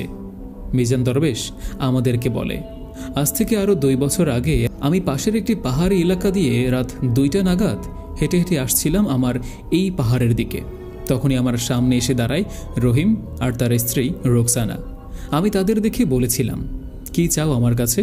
আমার পথ কেন আটকিয়েছ? তোমরা সরে যাও বলছি। তখন তারা আমাকে বলেছিল, আমরা তোমাকে এখন হত্যা করব আর খেয়ে ফেলব। আমাদের পেটে অনেক ক্ষুধা লেগেছে। আমি তখন রহিম আর রুকসানাকে বলি, ও তোমরা নরখাদক, ঠিক আছে, তোমরা আমাকে মেরে খেতে পারো, কিন্তু তার আগে তোমাদের একটি ছোট্ট হাদিস আমার মুখে শুনতে হবে, তারপর না হয় তোমরা আমাকে মেরে খেয়ে ফেলো। তখন তারা আমাকে বলছিল, ঠিক আছে, এটা যদি তোমার শেষ ইচ্ছে হয়ে থাকে তাহলে বলো, আমরা শুনছি। আমি তখন তাদেরকে একটি হাদিস শোনাই। আমাদের প্রিয় নবী হজরত মুহাম্মদ সাল্লাল্লাহু আলাইহি ওয়াসাল্লাম একদিন রাতে বসে আল্লাহর জিকির করছিলেন। তখন মহান আল্লাহ তাআলা তাকে একটি আদেশ করে। আল্লাহ তাআলা তাকে বলেছিল, হে নবী, তুমি কি শুধু মানুষদেরকেই ইসলামের দাওয়াত দিবে? আমি তো জিনদেরকেও সৃষ্টি করেছি, আর তাদের জন্য রয়েছে মধুময় জান্নাত ও ভয়াবহ জাহান্নাম। তুমি তাদেরকেও ইমানের দাওয়াত দিয়ে আসো। আল্লাহর তরফ থেকে এই আদেশ পাওয়ার পর হজরত মুহাম্মদ সাল্লাল্লাহু আলাইহি ওয়াসাল্লাম আমাদের নবী আমাদের জিন জাতিদের কাছে এসে ইসলামের দাওয়াত দেয়। তখন তোমাদের ভিতরে অনেকগুলো জিন গোত্র ইসলাম কবুল করে, আবার অনেকগুলো জিন গোত্র ইসলামকে প্রত্যাহার করে। তুমি কি জানো আমার মরণ নিয়ে কোনো ভাবনা নেই? কারণ আমি জানি আমার মরণ যেভাবে আছে সেভাবেই হবে। তবে আজকে আমি তোমাদের দুজনকে ইসলামের দাওয়াত দিচ্ছি। তোমরা যদি আমার সাথে ইসলাম কবুল করো, আমার মধুর কালেমা পড়ো, তাহলে আমি হাসি মুখে তোমাদের হাতে মরতে রাজি আছি। মরার পর আমার কাছে আমি কৈফিয়ত দিতে পারবো। অন্তত আমি 2টা জিনকে ইসলাম কবুল করাতে পেরেছি। দয়া করে তোমরা আমার এই অনুরোধটি রাখো। তখন এই রহিম আর তার স্ত্রী রুকসানা আমার সাথে কালেমা পড়ে। কালেমা পড়ে তারা কান্না করতে শুরু করে। আমি তাদের কাছে জানতে চাই, কান্না কেন করছো? তখন তারা আমাকে বলে, আমরা মুসলিম হওয়ার পর থেকে আমাদের হৃদয়ে পরিবর্তন হয়ে গিয়েছে। আমরা কান্না এই কারণেই করছি যে কতই না পাপ করেছি, আমাদেরকে মহান উপরওয়ালা মাফ করবেন কিনা। আমি তখন বলি, তিনি হচ্ছেন দয়ার সাগর। তোমরা যদি মন থেকে আফসোস করো আর প্রতিজ্ঞা করো কখনো আর খারাপ কাজ করবে না, তাহলে উপরওয়ালা অবশ্যই তোমাদেরকে মাফ করে দিবে। তখন রহিম আমাকে বলছিল, আমরা আপনার কাছ থেকে ইসলাম সম্পর্কে আরও অনেক কিছু জানতে চাই। আমরা আজকের পর থেকে আপনার সাথেই থাকব। সেদিনের পর থেকেই তারা হয়ে যায় আমার সাথী। তখনই রহিম তার স্ত্রী বলে ওঠে, আমরা ধন্য ও উপরওয়ালার কাছে লাখ লাখ শুকরিয়া আদায় করি যে আমরা মিজান দরবেশের সাথী হতে পেরেছি। তখন আমি মিজান দরবেশকে বলি, তাহলে কি আমরা তাদেরকে নিয়ে যাব? কিন্তু এই যুদ্ধে যদি তারা মৃত্যুবরণ করে তো? তখন রহিম আর তার স্ত্রী আমাদেরকে বলে, আপনাদের কিছুই হবে না, আমাদের কাছে একটা পরিকল্পনা আছে। সেই পরিকল্পনা যদি আমরা বাস্তবায়ন করতে পারি তাহলে আমরা ওই 2টি পিচাসকে ধরতে পারবো আর তোমার বন্ধুকেও বাঁচাতে পারবো। আমি তখন তাদের কাছে সেই পরিকল্পনার বিষয়ে জানতে চাই। রহিম আমাকে বলে, দেখো, আমাদের কাছে 2টি পরী আছে, আমার স্ত্রী রুকসানা আর নীলিমা। তারা দুজন অপরূপ সুন্দরী। শুরুতে তারা দুজন ওই জঙ্গলে ওই পিচাসদের সামনে যাবে আর তাদেরকে নিজেদের প্রতি আকর্ষণ করবে। সেই 2টি পিচাস যখন দেখবে সুন্দরী 2জন পরী তাদের দিকে নিজেদের কাছে ডাকছে, তারা তাদের কাছে না এসে থাকতেই পারবে না। তাদেরকে রূপের মায়ায় ফেলে আস্তে আস্তে তোমার বন্ধুর থেকে কিছুটা দূরে নিয়ে যাবে তারা। তারপর আমি আর তুমি মিলে তোমার বন্ধুকে উদ্ধার করব। তোমার বন্ধুকে উদ্ধার করে আমরা সেখান থেকে তাকে নিয়ে পালিয়ে যেতে সাহায্য করব। এরপর আমরা সবাই মিলে সেই 2টি পিচাসের উপর ঝাঁপিয়ে পড়ব। আমি তখন রহিমকে বলি, আমি তো তোমাদের মতো জিন পড়ি না, আমি কি করে তাদের সাথে লড়াই করব? তখন এই মিজান দরবেশ আমাকে বলে, দাঁড়াও, আমার সাথে তুমি আসো রাতুল। আমি মিজান দরবেশের সাথে তারপরে তার ঘরের বাইরে চলে আসি। আমি দেখলাম মিজান দরবেশ একটি কবরের সামনে গিয়ে বসে পড়ল। তারপর তার হাত দিয়ে সেই কবর থেকে কিছুটা মাটি নিয়ে এলো। আমি দেখলাম মিজান দরবেশ মাটিগুলোর উপরে অনেকগুলো চূড়া পরে ফু দিল। তারপর সেই পরা মাটিগুলো একটি পুটলির ভিতর ভরে সেই পুটলিটা আমার হাতে তুলে দিল আর বলল, এই নাও পরা মাটি, তুমি শুধু দূরে দাঁড়িয়ে এই মাটিগুলো সেই 2টি পিচাসের উপর ছিটিয়ে মারবে, দেখবে তাদের শরীরে আগুন লেগে যাবে। মাটি পড়ার সাথে সাথেই তারা অনেক দুর্বল হয়ে যাবে, আর এই সুযোগেই নীলিমা, রোকসানা আর রহিম মিলে তাদেরকে হত্যা করতে পারবে। এখন তোমরা যাও, তোমাদের কাছে সময় কিন্তু বেশি নেই, কারণ মধ্যরাত হয়ে এলো বোধ হয়। অতঃপর আমরা সকলেই মিলে মিজান কবিরাজের কাছ থেকে দোয়া নিয়ে রওনা করি সেই জঙ্গলের দিকে। আমার মনে মনে এই 2টা ভয় ছিল। প্রথম ভয় হচ্ছে আমি আমার বন্ধুকে হারিয়ে ফেলব না তো, আর দ্বিতীয় ভয় হচ্ছে সময় মতো যদি কাজটি না করতে পারি তাহলে নীলিমা নীল রঙের আম না খেতে পেরে এখানেই মারা যাবে। যে করেই হোক না কেন আমাকে কাজটি সঠিক সময়ের ভিতর করতেই হবে। আমি আমার বন্ধুকে হারাতে পারবো না, আর নীলিমাকে তো হারাতে আমি চাই না। মনে মনে উপরওয়ালার কাছে অনেক সাহায্য চাইলাম আর বলছিলাম, হে আল্লাহ, আমাদেরকে সাহায্য করুন যেন আমরা সঠিক সময়ের ভিতরে সেই 2টি পিচাসকে হত্যা করে আমার বন্ধুকে বাঁচিয়ে আনতে পারি। সাহায্য করুন উপরওয়ালা। পাহাড় থেকে নেমে আমরা কিছুক্ষণ হাঁটার পরেই পৌঁছে যাই সেই জঙ্গলের ভিতরে। জঙ্গলের ভিতরে প্রবেশ করার পর আমি সেদিন রাতের মতো আজও দেখতে পাই জঙ্গলের একটি স্থানে আগুন জ্বলছে। আমরা বুঝতে পারি যে সেখানেই আছে ওই 2টি নরখাদক পিচাস। আর একটু এগিয়ে যাওয়ার পর আমরা 4 জন দেখতে পাই সেই আগুনের সামনে আমার বন্ধুকে উলঙ্গ করে একটি বাঁশের সাথে বেঁধে রাখা হয়েছে। আর 2টি অদ্ভুত প্রাণী সেখানে দাঁড়িয়ে আমার বন্ধুর শরীরে কিছু একটা মেখে দিচ্ছে। তখন আমাকে নীলিমা বলে, এই 2টি হচ্ছে নরখাদক পিচাস। আমি দেখি পিচাস 2টি দেখতে হুবহু কালকের মতো, কিন্তু তাদের আকৃতি অনেক লম্বা। দূর থেকে দাঁড়িয়ে আগুনের আলোতে দেখতে পারছিলাম তাদের মুখগুলো অনেক লম্বা ও ভয়ানক দেখতে, কিন্তু তাদের মুখ আমি দেখতে পাচ্ছিলাম না, কারণ তারা আমার বন্ধুর থেকে ঘুরে তার শরীরে কিছু একটা মেখে দিচ্ছে। আমার বন্ধুর মৃত্যুর চিৎকারে পুরো জঙ্গলটা কেঁপে উঠছে বারবার। হয়তো আমার বন্ধু তাদের ভয়ানক রূপ দেখে আর নিতে পারছে না। আমি তখন নীলিমার কাছে জানতে চাই, আমার বন্ধুর শরীরে এগুলো কি মাখছে? তখন নীলিমা আমাকে বলে, তোমার বন্ধুর শরীরে তারা মশলা ও তেল মাখছে, যেন তারা ভালোভাবে আগুনে তাকে পুড়তে পারে। তখনই রহিম আমাকে বলে ওঠে, আমাদের কাছে সময় খুবই কম ভাইজান, এখনই করতে হবে, নয়তো দেরি হয়ে যাবে।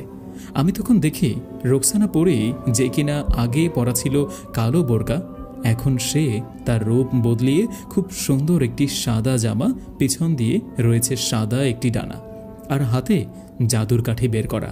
আর ওইদিকে নীলিমা নিজের রূপ বদলিয়ে নীল রঙের একটি খুব সুন্দর জামা ও পিছন দিয়ে নীল রঙের ডানা, আর হাতে রয়েছে কাঠি বের করা।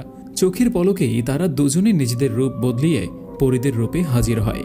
আমি নীলিমাকে যতবারই দেখছি একবারও আমার মনে হয়নি সে একটি পরী, কিন্তু এখন তার এই রূপ দেখে আমি মানতে বাধ্য যে সে আসলেই পরী। নীলিমা ও রোকসানা পরীদের রূপে সেই পিচাসদের সামনে গিয়ে হাসতে হাসতে কথা বলতে বলতে হেঁটে যাচ্ছিল। পিচাসরা যখন এত সুন্দরী 2 জন পরীকে তাদের সামনে দিয়ে যেতে দেখে, তাদের রূপের মায়ায় পড়ে তারা তাদের পেছনে পেছনে হাঁটতে শুরু করে। তারা তো মানতেই পারছে না এত সুন্দরী 2 জন পরী তাদের এই জঙ্গলে এসেছে। পিচাস 2টি যখন রোকসানা আর নীলিমার পেছন পেছন যাচ্ছিল, এই সুযোগে আমি আর রহিম একসঙ্গে পৌঁছাই আমার বন্ধুর কাছে। রহিমকে আমার বন্ধু দেখতে পারছিল না। আমাকে দেখেই আমার সেই বন্ধু হাউমাউ করে কান্না করে দেয়। আমি আমার বন্ধুকে কোনোভাবে শান্ত করি, তারপর তাকে বলি যে কোনো শব্দ করিস না, নয়তো সেই 2টি ভয়ানক পিচাস আবারও এখানে চলে আসবে। আমার বন্ধু তখন তাদের ভয়ে তার কান্না থামিয়ে চুপ হয়ে যায়। আমি আমার বন্ধুকে দেখিয়ে দেই যে কিভাবে এই জঙ্গলের বাইরে যেতে হবে। আমার বন্ধু তখন আমাকে বলে, তুই যাবি না? তুইও চল আমার সাথে। আমি আমার বন্ধুকে বলি, না, আমার একটি কাজ আছে, তুই যা, আমি আসছি। আমার বন্ধু আমাকে বলে, এইখানে থাকলে তোর জীবনের ঝুঁকি হবে, চল আমরা চলে যাই, এখনই চলে যাই। আমি আমার বন্ধুকে বলি, আমার কিছুই হবে না, তুই যা, আমাদের হাতে কিন্তু সময় খুবই কম, তুই যা, নয়তো তোকেও তারা ধরে ফেলবে। আর বিশ্বাস রাখ বন্ধু, আমার কিচ্ছু হবে না, আমি ফিরে আসব, তুই প্লিজ যা। তখন আমার বন্ধু না চাইতেও জঙ্গলের বাইরে যাওয়ার পথে একটি দৌড় লাগায় হোটেলে যাওয়ার জন্য। আমার বন্ধু চলে যাওয়ার পর আমি আর রহিম এগিয়ে যাই রোকসানা আর নীলিমার দিকে, যেদিকে গিয়েছিল সেই দিকে, কারণ এই পিচাসগুলো মোটেও সুবিধার না। তারা যদি তাদের কোনো ক্ষতি করার চেষ্টা করে তাহলে তো আমরা শেষ। আমরা সেদিকে এগিয়ে দেখি নীলিমা ও রোকসানার পথ আটকিয়ে দাঁড়িয়ে আছে সেই 2টি ভয়ানক পিচাস, আর তারা পরীদেরকে বলছে, তোমরা কোথায় যাচ্ছ সুন্দরী পরীরা? এই জঙ্গলে একবার যে পরী আসে তার আর কোথাও যেতে পারে না। তোমরা আজকে থেকে আমাদের 2 জনের সাথেই থাকবে। আমি যখন সেই 2টি ভয়ানক পিচাসের মুখ দেখতে পারি, আমি দেখতে পাই তাদের দাঁতগুলো অনেক বড় বড়, এতটাই বড় যে মুখের বাইরে চলে এসেছে, আর তাদের পুরো শরীরে লম্বা লম্বা লোম। তারা যখন নীলিমা ও রোকসানার উপরে জোর করতে শুরু করে, তখনই তাদের পিছন থেকে রহিম বলে ওঠে, ওদের থেকে দূরে থাক, নয়তো তোদের দুজনকেই এখানে একদম পুঁতে রেখে দেব। পিচাস দুইটি রহিমের দিকে তাকায় আর বলে, কি তুই তুই একা আমাদেরকে মারবি? আয় আয় দেখি কত শক্তি তোর। তখনই নীলিমা ও রোকসানা বলে ওঠে, সে একা না, আমরাও আছি তার সাথে। তখনই সেই দুটি ভয়ানক নরখাদক পিচাস আমাদের সকলকে বলে, ও আমাদেরকে মারার পরিকল্পনা করে এসেছে সেখানে। এই কারণেই তো বলি, এই জঙ্গলে এত সুন্দরী পরীরা কোথা থেকে এলো। আমরা এই জঙ্গলে আছি এটা জানার পরেও কোনো পরীর সাহস হবে না এই জঙ্গলে আসার। ঠিক আছে, আমরা দুই ভাই যথেষ্ট তোদের জন্য। আয় দেখি তোদের কত শক্তি। তখনই রোকসানা ও নীলিমা তাদের জাদুর কাঠির মাধ্যমে সেই পিচাসদের উপর আক্রমণ করে। তবে আমি লক্ষ্য করি এতে তারা তেমন আহত হচ্ছে না। তখনই রহিমও তাদের উপর ঝাঁপিয়ে পড়ে, কিন্তু সেই দুইটি পিচাসের শক্তির সামনে তারা তিনজন দাঁড়াতে পারছিল না। এটা দেখে মনে হচ্ছিল তাদের তিনজনের শক্তির থেকেও বেশি শক্তি সেই দুইটি পিচাসের। আমি যখন দেখলাম তারা কোনোভাবেই সেই দুটি পিচাসের সাথে পেরে উঠছে না, তখনই আমার হাতে থাকা সেই ছোট্ট পুটলিটা আমি খুলে ফেলি, যেটার ভেতরে রাখা ছিল পবিত্র কবরের মাটি। আমি মিজান কবিরাজের কথা মতো সেখান থেকে কিছুটা মাটি নিয়ে সেই দুটি পিচাসের শরীরে ছিটিয়ে দেই। তখনই আমি লক্ষ্য করি মাটি তাদের শরীরে স্পর্শ করার সাথে সাথে তাদের শরীরে ধাউ ধাউ করে আগুন জ্বলে ওঠে আর তারা মাটিতে বসে পড়ে। তারা কিছুটা দুর্বল হয়ে পড়ে আর এই সুযোগে আমাদের তিন সাথী তাদের উপর ঝাঁপিয়ে পড়ে। কিন্তু সেই দুইটি পিচাস এতটাই শক্তিশালী ছিল, তারপরেও মাটি থেকে আবার দাঁড়িয়ে আমাদের তিনজন সাথীকে তিন দিকে ছুঁড়ে মারে। আমি বুঝতে পারলাম দূর থেকে সামান্য কিছু মাটি ছিটা মারলে তারা কোনোভাবেই দুর্বল হবে না। তাই কোনো কিছু না ভেবেই আমি সেই পুটলির পুরো মাটিগুলো নিজের হাতে ঢেলে নেই। তারপর এক দৌড় দিয়ে সেই দুটি ভয়ানক পিচাসের উপর ঝাঁপিয়ে পড়ি আর সব মাটিগুলো তাদের দুজনার শরীরে লাগিয়ে দেই। তখনই তারা আমাকে উঁচু করে ধরে অন্য একটা পাশে ছুঁড়ে মারে। আমি কিছুটা দূরে এসে পড়ি। আমি অনেক আঘাত পাই। আমি উঠে দাঁড়াতে পারছিলাম না, তবে দূর থেকে দেখতে পাচ্ছিলাম তাদের শরীরে ধাউ ধাউ করে আগুন জ্বলছে আর সেই পিচাসগুলো চিৎকার করছে। আমি মাটিতে শোয়া অবস্থায় একটা চিৎকার দেই আর আমার সাথীদের বলি, এই সুযোগ কাজে লাগাও, তারা অনেক দুর্বল হয়ে গিয়েছে। তখনই রোকসানা, নীলিমা আর রহিম একসাথে তাদের পুরো শক্তি দিয়ে সেই পিচাসদের উপর হামলা করে। এবার তারা জয়লাভ করে। ওই পিচাসগুলো এবার তাদের সাথে আর পারে না। আমি দেখতে পাই সেই পিচাস দুটি বালুর মতো মাটিতে ঝরে পড়ে গেল। অবশেষে আমরা এই যুদ্ধে জয়লাভ করলাম। রোকসানা, নীলিমা আর রহিম এই তিনজন মিলে আমার কাছে আসে। তারা সকলেই আমাকে মাটি থেকে টেনে তোলে। আমরা সেই জঙ্গলের বাইরে চলে আসি। আমরা চারজন খুবই খুশি ছিলাম, কারণ এত বড় একটা যুদ্ধে আমরা জয়লাভ করেছি। কিন্তু তখনই নীলিমার কিছু একটা হলো। সে তার গলা ধরে কয়েকটা চিৎকার দিয়ে মাটিতে পড়ে গেল। কি হলো তার সাথে কিছুই বুঝতে পারলাম না, কিন্তু আমি লক্ষ্য করলাম নীলিমার পুরো শরীরটা হঠাৎ করেই নীল রঙের হয়ে গেল। আমি অনেকবার তাকে ডাকি, কিন্তু তার জ্ঞান ফিরে আসে না। কি হলো কিছু বুঝতে পারছিলাম না। তখনই রোকসানা আমাকে বলে, সর্বনাশ হয়ে গিয়েছে, নীলিমার 5 ঘন্টা পূরণ হয়ে গিয়েছে, আর মাত্র 1 ঘন্টা আছে। 6 ঘন্টা ঘনিয়ে আসার কারণে নীলিমা অজ্ঞান হয়ে পড়ে গিয়েছে। এখন সে যদি আর 30 মিনিটের ভেতরে নীল রঙের সেই নীল আম না খেতে পারে তাহলে সে মারাই যাবে। আমি বলি, কি বলছো সব? এখন আমি নীল রঙের ওই নীল আম কোথায় পাবো? নীলিমা তো বলেছে সেই গাছ শুধুমাত্র চাঁদের দেশেই আছে। তখন রহিম আমাকে বলে, আমি নীল রঙের আম ও গাছের সম্পর্কে জানি। এরকম একটি গাছ আমাদের পৃথিবীতেও আছে, কিন্তু কোথায় আছে সেটা আমি জানি না। হয়তোবা মিজান দরবেশ বলতে পারবে। তারপর আমি নীলিমাকে মাটি থেকে তুলে আমরা তিনজন সেই পাহাড় থেকে নেমে আবার মিজান দরবেশের কাছে যাওয়ার জন্য রওনা করি। আমি অঝোর কান্না করছিলাম। আমি খুব ভয় পাচ্ছিলাম, যদি নীলিমা আমার উপকার করতে এসে মারা যায় তাহলে আমি নিজেকে কখনো ক্ষমা করতে পারবো না। আমাকে এভাবে কান্না করতে দেখে রহিম আর রোকসানা বলে ওঠে, তুমি চিন্তা করো না রাতুল, আমাদের হাতে এখনো 1 ঘন্টা সময় আছে। আমরা নীলিমাকে সঠিক সময়ের ভিতর বাঁচিয়ে নেব, তুমি চিন্তা করো না। আমরা আবারও সেই পাহাড়ের উঁচুতে ওই কবরস্থানের ভিতরে আসি আর সেই ছোট্ট ঘরটার ভিতরে প্রবেশ করি। আমাদের দেখে মিজান কবিরাজ আমাদের কাছে এসে জানতে চায়, সবকিছু ঠিক আছে তো? নীলিমা এভাবে অজ্ঞান হয়ে আছে কেন? কি হয়েছে ওর? এই কি, নীলিমার শরীর এভাবে নীল হয়ে আছে কেন? তার মানে কি আমি যেটা ভাবছি সেটাই হয়েছে?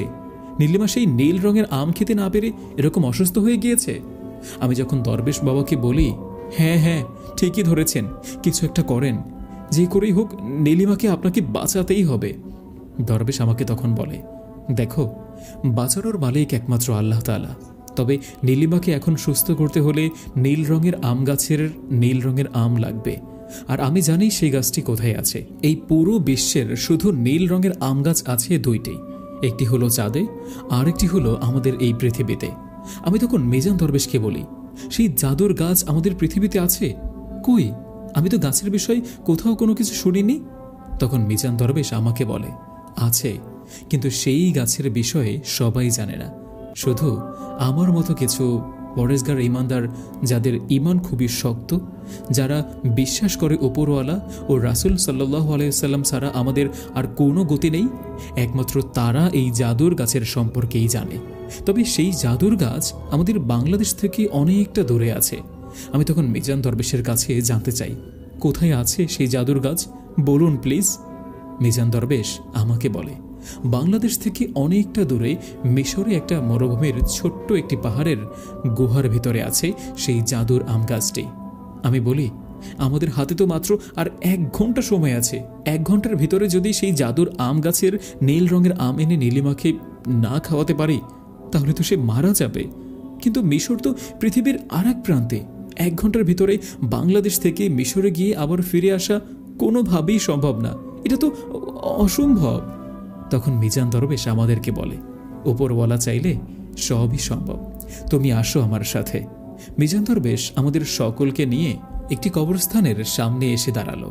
সেই কবরের সামনে দাঁড়িয়ে মিজান দরবেশ বলতে শুরু করে, যাব মিশর, যাব ভিন দেশে, আনতে হবে নীল আম, খুলে দাও তোমার দুয়ার। আমরা সকলেই তখন অবাক হয়ে দেখলাম কবরের মাটি 2 ভাগ হয়ে সরে গেল। আমি তখন দেখি কবরের ভিতরে কোনো লাশ রাখা নেই, সুড়ঙ্গ দিয়ে একটি রাস্তা চলে গিয়েছে মাটির নিচ পর্যন্ত। মিজান দরবেশ তখন আমাকে বলে, বিসমিল্লাহ বলে তোমরা 3 জন সুড়ঙ্গ দিয়ে হাঁটতে শুরু করো। এই পথ তোমাদের শেষ হবে মিশরের সেই পাহাড়ের সামনে গিয়ে, আর সেই সুড়ঙ্গ পাড়ে দিতে তোমাদের লাগবে 20 মিনিট। আমি মিজান দরবেশকে বলি, কি বলছেন, এটাও কি সম্ভব? 20 মিনিটের ভিতরে আমরা মিশর চলে যাব? মিজান দরবেশ আমাকে বলে, কতবার বলবো এক কথা, যে উপরওয়ালা চাইলে সব কিছুই সম্ভব। যাও তোমরা, তোমাদের কাছে সময় কিন্তু খুবই কম, নয়তো নীলিমাকে কোনোভাবেই বাঁচানো সম্ভব না। আমি বলি, হ্যাঁ যাচ্ছি, আমরা এখনই যাচ্ছি। তারপরে আমি, রোকসানা, রহিম মিলে সেই পথ ধরে হাঁটা শুরু করি। এই সুড়ঙ্গ পথে নেই কোনো আলোর চিহ্ন। আমরা 3 জন একে অপরের হাত শক্ত করে ধরে সামনের দিকে এগিয়ে যাচ্ছি। 20 মিনিট হাঁটার পর অনেক দূর থেকে আমরা আলোর রোশনি দেখতে পাচ্ছিলাম। আর আস্তে আস্তে যখন আমরা সেই আলোর কাছে চলে আসি, আমরা দেখতে পাই আমরা সুড়ঙ্গের একদম শেষ প্রান্তে চলে এসেছি। আমরা সুড়ঙ্গ থেকে বাইরে আসার পর কোনোভাবে মানতেই পারছিলাম না সামনে দৃশ্যটাকে দেখে। আমি দেখতে পারছিলাম আমরা মিশরের সেই মরুভূমির সামনেই দাঁড়ানো। আমি আরও অবাক হই এই জিনিসটা দেখে। আমরা রওনা করেছিলাম রাতের বেলায়, কিন্তু এখানে তো এখন বেলা দুপুর। তখনই আমরা 3 জন দেখতে পাই আমাদের থেকে কিছুটা দূরে একটি পাহাড়, আর সেই পাহাড়ের একটি পাশ দিয়ে ছোট্ট একটি ফাটল দেখা যাচ্ছে, হয়তো তার ভেতরে ঢোকার জন্য। আমরা 3 জন বুঝে যাই সেখানেই আমাদেরকে যেতে হবে, কারণ তাছাড়া আশেপাশে শুধু বালু আর বালু এই মরুভূমিতে, আর আশেপাশে কিছুই দেখা যাচ্ছে না সেই পাহাড়টা ছাড়া। আমরা 3 জন সেই পাহাড়ের গুহার ভেতর প্রবেশ করি। কিছুক্ষণ হাঁটার পর আমরা সেই জাদুর গাছটা দেখতে পাই। আমি দেখতে পাই সেই গাছটি খুবই অদ্ভুত। সেই গাছটির গোড়া থেকে আগা পর্যন্ত পুরোপুরি নীল রঙের। নীল রঙের ডাল, নীল রঙের পাতা, নীল রঙের আমগুলো ঝুলে আছে গাছের ভিতরে। আমি, রোকসানা আর রহিম যখন সেই গাছের সামনে যাই আর গাছ থেকে আম পাড়ার চেষ্টা করি, তখনই অদ্ভুতভাবে সেই গাছটির ভেতর থেকে একটি গায়েবী শব্দ আমাদেরকে উদ্দেশ্য করে বলে, কি চাই তোমাদের এখানে? আর তোমরা কি জানো এই গাছের ফল ছুলে তোমাদের কি হতে পারে? কথাগুলো কেউ একজন গাছের ভেতর থেকেই বলছে। আমি তাকে উদ্দেশ্য করে বলি, হ্যাঁ আমি জানি এটা কি গাছ, আর এই গাছের ফল দিয়ে কি হয়। এই কারণেই তো এই গাছের ফল আমরা নিতে এসেছি। তখন গাছের ভেতর থেকে আবার সেই গায়েবী কণ্ঠটা বলতে শুরু করে, ঠিক আছে, তোমরা এই গাছের নীল রঙের আম নিয়ে যেতে পারো, কিন্তু শুনে রাখো, এই গাছের আম নিতে হলে একটি কোরবানি দিতে হয়। এটা একটি জাদুকারী গাছ। এই গাছের আম খেলে তোমার সকল ইচ্ছে পূরণ হতে পারে। এখন তোমাদের যে কোরবানিটা দিতে হবে সেটা হচ্ছে, তোমাদের এই 3 জনের ভিতর থেকে একজনকে তোমরা 2 জন মিলে হত্যা করবে। তাহলে তুমি এই গাছের আম নিয়ে যেতে পারবে। তখন আমি বলি, এটা কি করে সম্ভব? আমরা কাউকে হত্যা করতে পারবো না, আর তাছাড়া তোমার সাথে কথা বলার আমাদের সময় নেই। এটা বলেই যখন আমি আম পাড়ার জন্য গাছের ভিতরে একটি হাত রাখি, সাথে সাথে আমাকে কিছু একটা ছুঁড়ে মারে অনেক দূরে। এটা দেখে রহিম যখন গাছের ভিতরে হাত রাখে, তখন তাকেও কিছু একটা অদৃশ্যভাবে ছুঁড়ে মারে। তখনই গাছের ভেতর থেকে সেই কণ্ঠটা আবারও বলতে শুরু করে, বললাম তো, এই শর্ত অনুযায়ী তোমাদেরকে আম পাড়তে হবে। এটা যুগ যুগ ধরেই হয়ে আসছে। আচ্ছা ঠিক আছে, আম পাড়তে হলে একটি জীবনকে তো কোরবানি দিতেই হবে। তখনই আমি সেই আম গাছের সামনে গিয়ে কান্না করতে করতে বসে পড়ি, আর সেই অদৃশ্য কণ্ঠকে বলতে শুরু করি, আমার 2 সাথীর কোনো দোষ নেই। তুমি দয়া করে একটি আম তাদের হাতে তুলে দাও, যেন তারা নীলিমাকে বাঁচাতে পারে। আর আমি আমার জীবনকে কোরবানি দিব। আমাকে তাদের হত্যা করতে হবে না। আমি নিজের জীবন তোমাকে দিয়ে দিচ্ছি। তারপরেও তুমি তোমার গাছ থেকে একটি আম আমাদেরকে দাও, নয়তো নীলিমাকে বাঁচানো যাবে না। সে মারা যাচ্ছে ওই প্রান্তে। আমার মুখে এসব কথা শুনে সেই অদৃশ্য থাকা কণ্ঠ আমাকে বলল, নীলিমাকে? আর তোমরা এখানে আসলে এসেছো কেন? তখন আমি সেই অদৃশ্য কণ্ঠের উদ্দেশ্যে সব কিছু খুলে বলি, কেন আমরা এখানে এসেছি, কি কারণে, কি কি হয়েছিল আমাদের সাথে। সব কিছু শুনে অদৃশ্য কণ্ঠ আমাকে বলে, তার মানে তুমি মৃত্যুবরণ করতে প্রস্তুত নীলিমার জন্য, তাই তো? আমি তখন বলি, হ্যাঁ আমি প্রস্তুত। আপনি আমাকে মেরে ফেলেন, তারপরেও একটি আম আমাদের সাথীদের হাতে তুলে দেন। তখনই সেই অদৃশ্য কণ্ঠ আমাকে বলে উঠল, তোমাদের ভিতর আর কাউকে মরতে হবে না। তারপর আমি রোকসানা আর রহিম দেখতে পাই সেই জাদুকারী গাছটির ভিতর থেকে এক ধরনের সাদা ধোঁয়া বের হতে শুরু করলো, আর আস্তে আস্তে সেই পাহাড়ের গুহাটা পুরোপুরি সাদা ধোঁয়ায় ভরে গেল। আমরা 3 জন চোখে কিছু দেখতে পারছিলাম না, শুধু একে অপরের হাত শক্ত করে ধরে রেখেছিলাম। এভাবেই বেশ কিছুক্ষণ যাওয়ার পর আমাদের চোখের সামনে থেকে আবারও সেই সাদা ধোঁয়াগুলো আস্তে আস্তে সরে যেতে শুরু করলো, আর এবার আমার চোখের সামনে ঝাপসা ঝাপসা সবকিছু দেখতে পারছি। সাদা ধোঁয়াগুলো সরে যাবার পর আমরা আমাদের চোখের সামনে দেখতে পাই সেই জাদুর গাছের ওই জায়গাতে 20টি লোক দাঁড়ানো। লোকগুলো খুব অদ্ভুত ধরনের সাদা এক ধরনের পোশাক পরে আছে। তাদের সকলের মাথায় টুপি আছে। সবথেকে অদ্ভুত বিষয়, তাদের সকলের পাখির মতো 2টি করে সাদা ডানা আছে।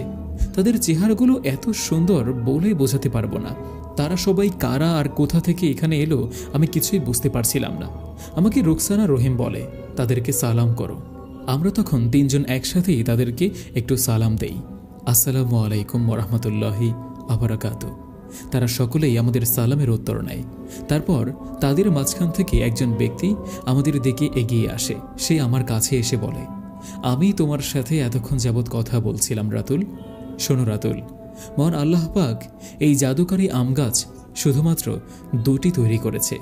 একটি গাছ রেখেছে মহা আকাশে চাঁদের মাঝখানে, আর একটি গাছ পৃথিবীর বুকে মরুভূমির এই ছোট্ট পাহাড়ের গুহায় রেখেছে।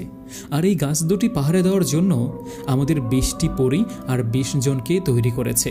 মহা আকাশের চাঁদের মাঝে যেই গাছটি আছে সেই গাছটিকে পাহারা দিচ্ছে 20টি পরী, আর পৃথিবীতে থাকা এই গাছটিকে পাহারা দিচ্ছি আমরা 20 জন জিন। আমাদের এই মরুভূমির ছোট্ট এই পাহাড়ের গুহার বাইরে যাওয়া পুরোপুরি নিষেধ। আর চাঁদের মাঝে যেসব পরীরা গাছটিকে পাহারা দিচ্ছে তাদেরও চাঁদের বাইরে আসা সম্পূর্ণ নিষেধ। আমরা যেন এই গাছটিকে রেখে দূরে কোথাও না যেতে পারি, তাই তো আমাদের সৃষ্টিকর্তা আমাদের খাবারের ব্যবস্থা এই গাছের ভিতরেই করে দিল। আর এই গাছের নীল আম হচ্ছে আমাদের একমাত্র খাদ্য। আর প্রতি 6 ঘন্টা পর পর যদি আমরা এই নীল রঙের আম না খাই তাহলে মারা যাব। তাই আমরা এই গাছকে রেখে কোথাও যেতে পারি না। আমি জানি না আকাশের সেই চাঁদের পরী কেন তার জীবনের মায়া না করেও তোমাদেরকে সাহায্য করার জন্য পৃথিবীতে চলে এসেছে। আমি তাদের বলি, এই গাছকে এত লুকিয়ে রাখার কি আছে, কি এমন আছে এই গাছের ভিতরে? তখন সে আমাকে বলে, দেখো রাতুল, কিয়ামতের আগে অনেক কিছু হবে। এমন একটা সময় আসবে যে মানুষ মৃত্যুর কথা ভুলে যাবে। মানুষ খারাপ কাজ করতে কোনো ভয় পাবে না। তখন আল্লাহ পাক একটি ভয়ানক মহামারী সকলের মাঝে ছড়িয়ে দিবে।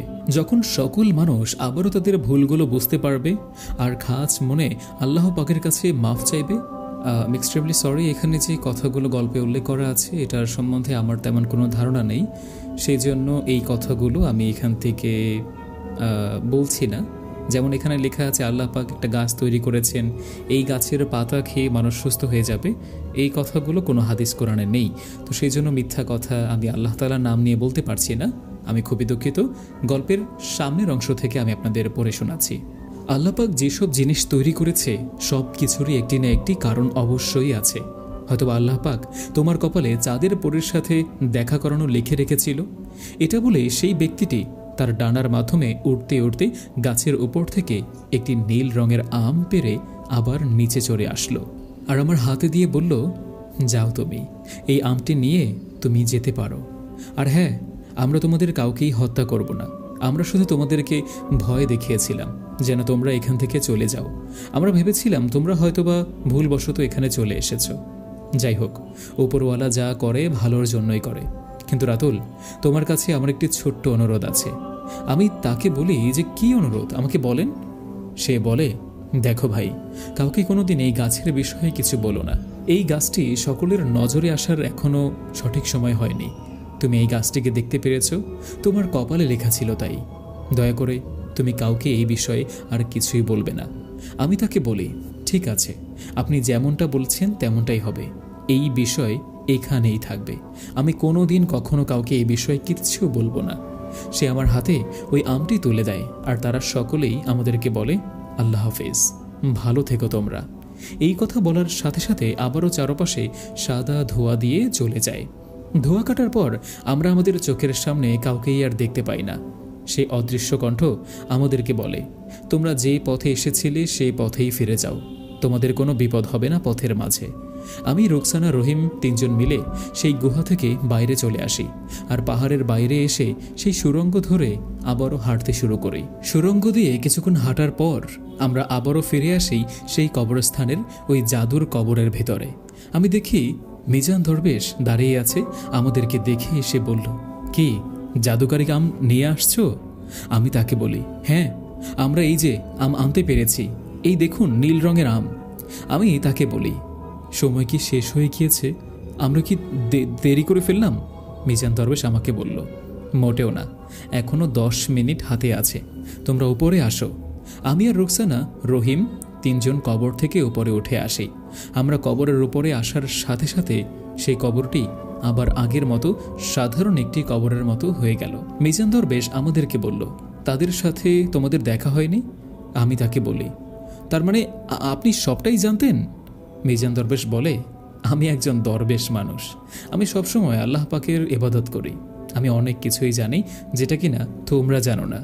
আমরা সকলেই মিজান দরবেশের ঘরে আবারও আসি আর দেখি খাটের উপরে নীলিমা শুয়ে আছে। নীলিমার পুরো শরীর এখন নীল রঙের আকার নিয়েছে। মিজান দরবেশ আমার হাত থেকে সেই আমটি নিয়ে নীলিমার কাছে যায়। নীলিমার কাছে এসে জাদুর আমটি একটি ধারালো ছুরি দিয়ে ছোট্ট করে কেটে তার মুখে অল্প অল্প করে ঢুকিয়ে দেয়। মিজান দরবেশ নীলিমার মাথায় হাত বুলিয়ে দিচ্ছিল আর কোরআনের কিছু আয়াত পড়ে তার শরীরে ফু দিয়ে দেয় বারবার।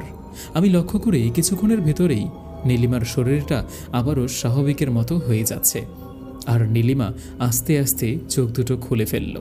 আমি নীলিমার কাছে গিয়ে বসি আর তাকে বলি, তুমি ঠিক আছো তো? আজ আমার জন্য তোমার এত বড় বিপদ হলো, আমাকে মাফ করে দাও নীলিমা। নীলিমা তখন আমাকে বলে, যা করে উপরওয়ালা ভালোর জন্যই করে। আল্লাহ পাক কার কপালে কি লিখে রেখেছে সেটা কেউই জানে না, আমিও জানি না। যা হওয়ার তা হয়ে গিয়েছে। দেখো, আমি পুরোপুরি সুস্থ হয়ে গিয়েছি আর আমি সুস্থ হতে পেরেছি তোমাদের জন্য, নয়তো আমি হয়তো এতক্ষণে মরেই যেতাম। আমার জীবন বাঁচানোর জন্য আপনাদের সকলকে অসংখ্য ধন্যবাদ। তখনই হঠাৎ করে চারিপাশে খুব জোরে হাওয়া বইতে শুরু করলো। এ কি, বাইরে তো ঝড় উঠেছে, কিন্তু এখন তো শীতকাল, এখন তো এরকম ঝড় ওঠার কথা না। তখন মিজান দরবেশ আমাদেরকে বলে, এটা কোনো সাধারণ ঝড় না, তারা সকলে চলে এসেছে। আমি জানতাম তারা আসবে নীলিমার খোঁজে। তোমরা সবাই আমার সাথে আসো, ঘরের বাইরে আসো। মিজান দরবেশ কি বলেছে, কারা চলে এসেছে কিছুই বুঝতে পারছিলাম না। আমরা সবাই মিজান দরবেশের পিছন পিছন তার ঘরের বাইরে চলে আসি। আমরা সবাই ঘরের বাইরে এসে দেখি চারিপাশে অনেক জোরে জোরে ঝড়ো বাতাস বইছে, গাছপালাগুলো ভেঙে চুরে চুরমার হয়ে যাচ্ছে চারপাশে। মিজান দরবেশ পিছনে এগিয়ে গিয়ে চিৎকার করে বলতে শুরু করলো, তোমরা এসব কিছু বন্ধ করো, নীলিমা এখন ঠিক আছে, তোমরা সব কিছু বন্ধ করো, আমাদের সামনে দেখা দাও, আমরা তোমাদের সাথে কথা বলতে চাই। আমি দেখতে পাই অদ্ভুতভাবে চারপাশের বাতাসটা মিনিটের মধ্যেই থেমে গেল। মিজান দরবেশ আমাকে বলে, সবাই আকাশের দিকে তাকাও। আমরা সবাই যখন আকাশের দিকে তাকাই, আমরা দেখতে পাই 19টি পরী আমাদের দিকে উড়ে আসছে। আমি লক্ষ্য করে দেখতে পাই তাদের সকলের শরীরে নীলিমার মতোই পোশাক। আমি বুঝে যাই তারা সবাই হচ্ছে চাঁদের পরী। সেই 19টি চাঁদের পরী মাটিতে নেমে এলো আর আমাদের কাছে এসে বলল, তোমরা নীলিমাকে নিয়ে এসেছো, তোমাদের এত বড় সাহস। বলতে যাবেন তখনই নীলিমা বলে ওঠে, আপনি একটু থামেন, আমি আপনাদের কাছে সবকিছু বুঝিয়ে বলছি যে কি হয়েছে। নীলিমার তার সাথীদেরকে সব কিছু খুলে বলে আর সে তার সকল দোষ স্বীকার করে। সবটা শুনে নীলিমার সাথীরা খুব রেগে যায় আর তাকে বলে, তুমি জানো না আমাদের চাঁদের বাইরে আসা নিষেধ? তারপরেও তুমি এই সাধারণ ছেলের জন্য চাঁদের বাইরে এসে পৃথিবীর মাটিতে নেমে এলে। নীলিমা তখন আমাদের সকলের সামনেই তার সাথীদের বলে ওঠে, আপনাদের চোখে রাতুল খুব সাধারণ একটা মানুষের ছেলে, তবে আমার চোখে সে অসাধারণ একটি ছেলে। তার চিন্তাভাবনার সাথে আর 5টি ছেলের চিন্তাভাবনা কখনো এক হয় না। আমি দূর থেকে রাতুলকে দেখতে দেখতে কখন যে তার প্রেমে পড়ে গিয়েছি আমি নিজেও জানি না। তখন মিজান দরবেশ নীলিমার কাছে এসে বলে, এটা তুমি ঠিক করনি, তুমি তাকে ভালোবেসে অনেক বড় ভুল করে ফেলেছ। কারণ ওপরওয়ালা তোমাদেরকে একটি দায়িত্ব দিয়েছে, তোমার উচিত ছিল তুমি সেই দায়িত্ব নির্জিত হয়ে পালন করবে। যেহেতু তুমি ভুল করেছ, এখন সময় আছে, উপরওয়ালার কাছে মাফ চেয়ে নিজের দায়িত্বে আবারও বুঝে নাও, কারণ উপরওয়ালার দয়ার কোনো শেষ নেই। তুমি মাফ চাইলে অবশ্যই সে তোমাকে মাফ করবে। নীলিমা কান্না করতে করতে মাটিতে বসে পড়ল আর হাত দুটো আকাশের দিকে দিয়ে উপরওয়ালার কাছে তার ভুলের জন্য মাফ চাইল। মিজান দরবেশ নীলিমাকে মাটি থেকে ওঠায় আর বলে, উপরওয়ালা তোমাকে ক্ষমা করে দিয়েছে, শোনো তুমি আর কখনো পৃথিবীতে আসবে না, আর এটা আমাকে কথা দিতে হবে তোমাকে। নীলিমা মিজান দরবেশকে বলে, আপনাকে আমি কথা দিচ্ছি আর কখনো আমি পৃথিবীতে আসব না, আমি আমার দায়িত্বই পালন করব, যে দায়িত্ব আমাকে আমার মালিক আমাকে দিয়েছে।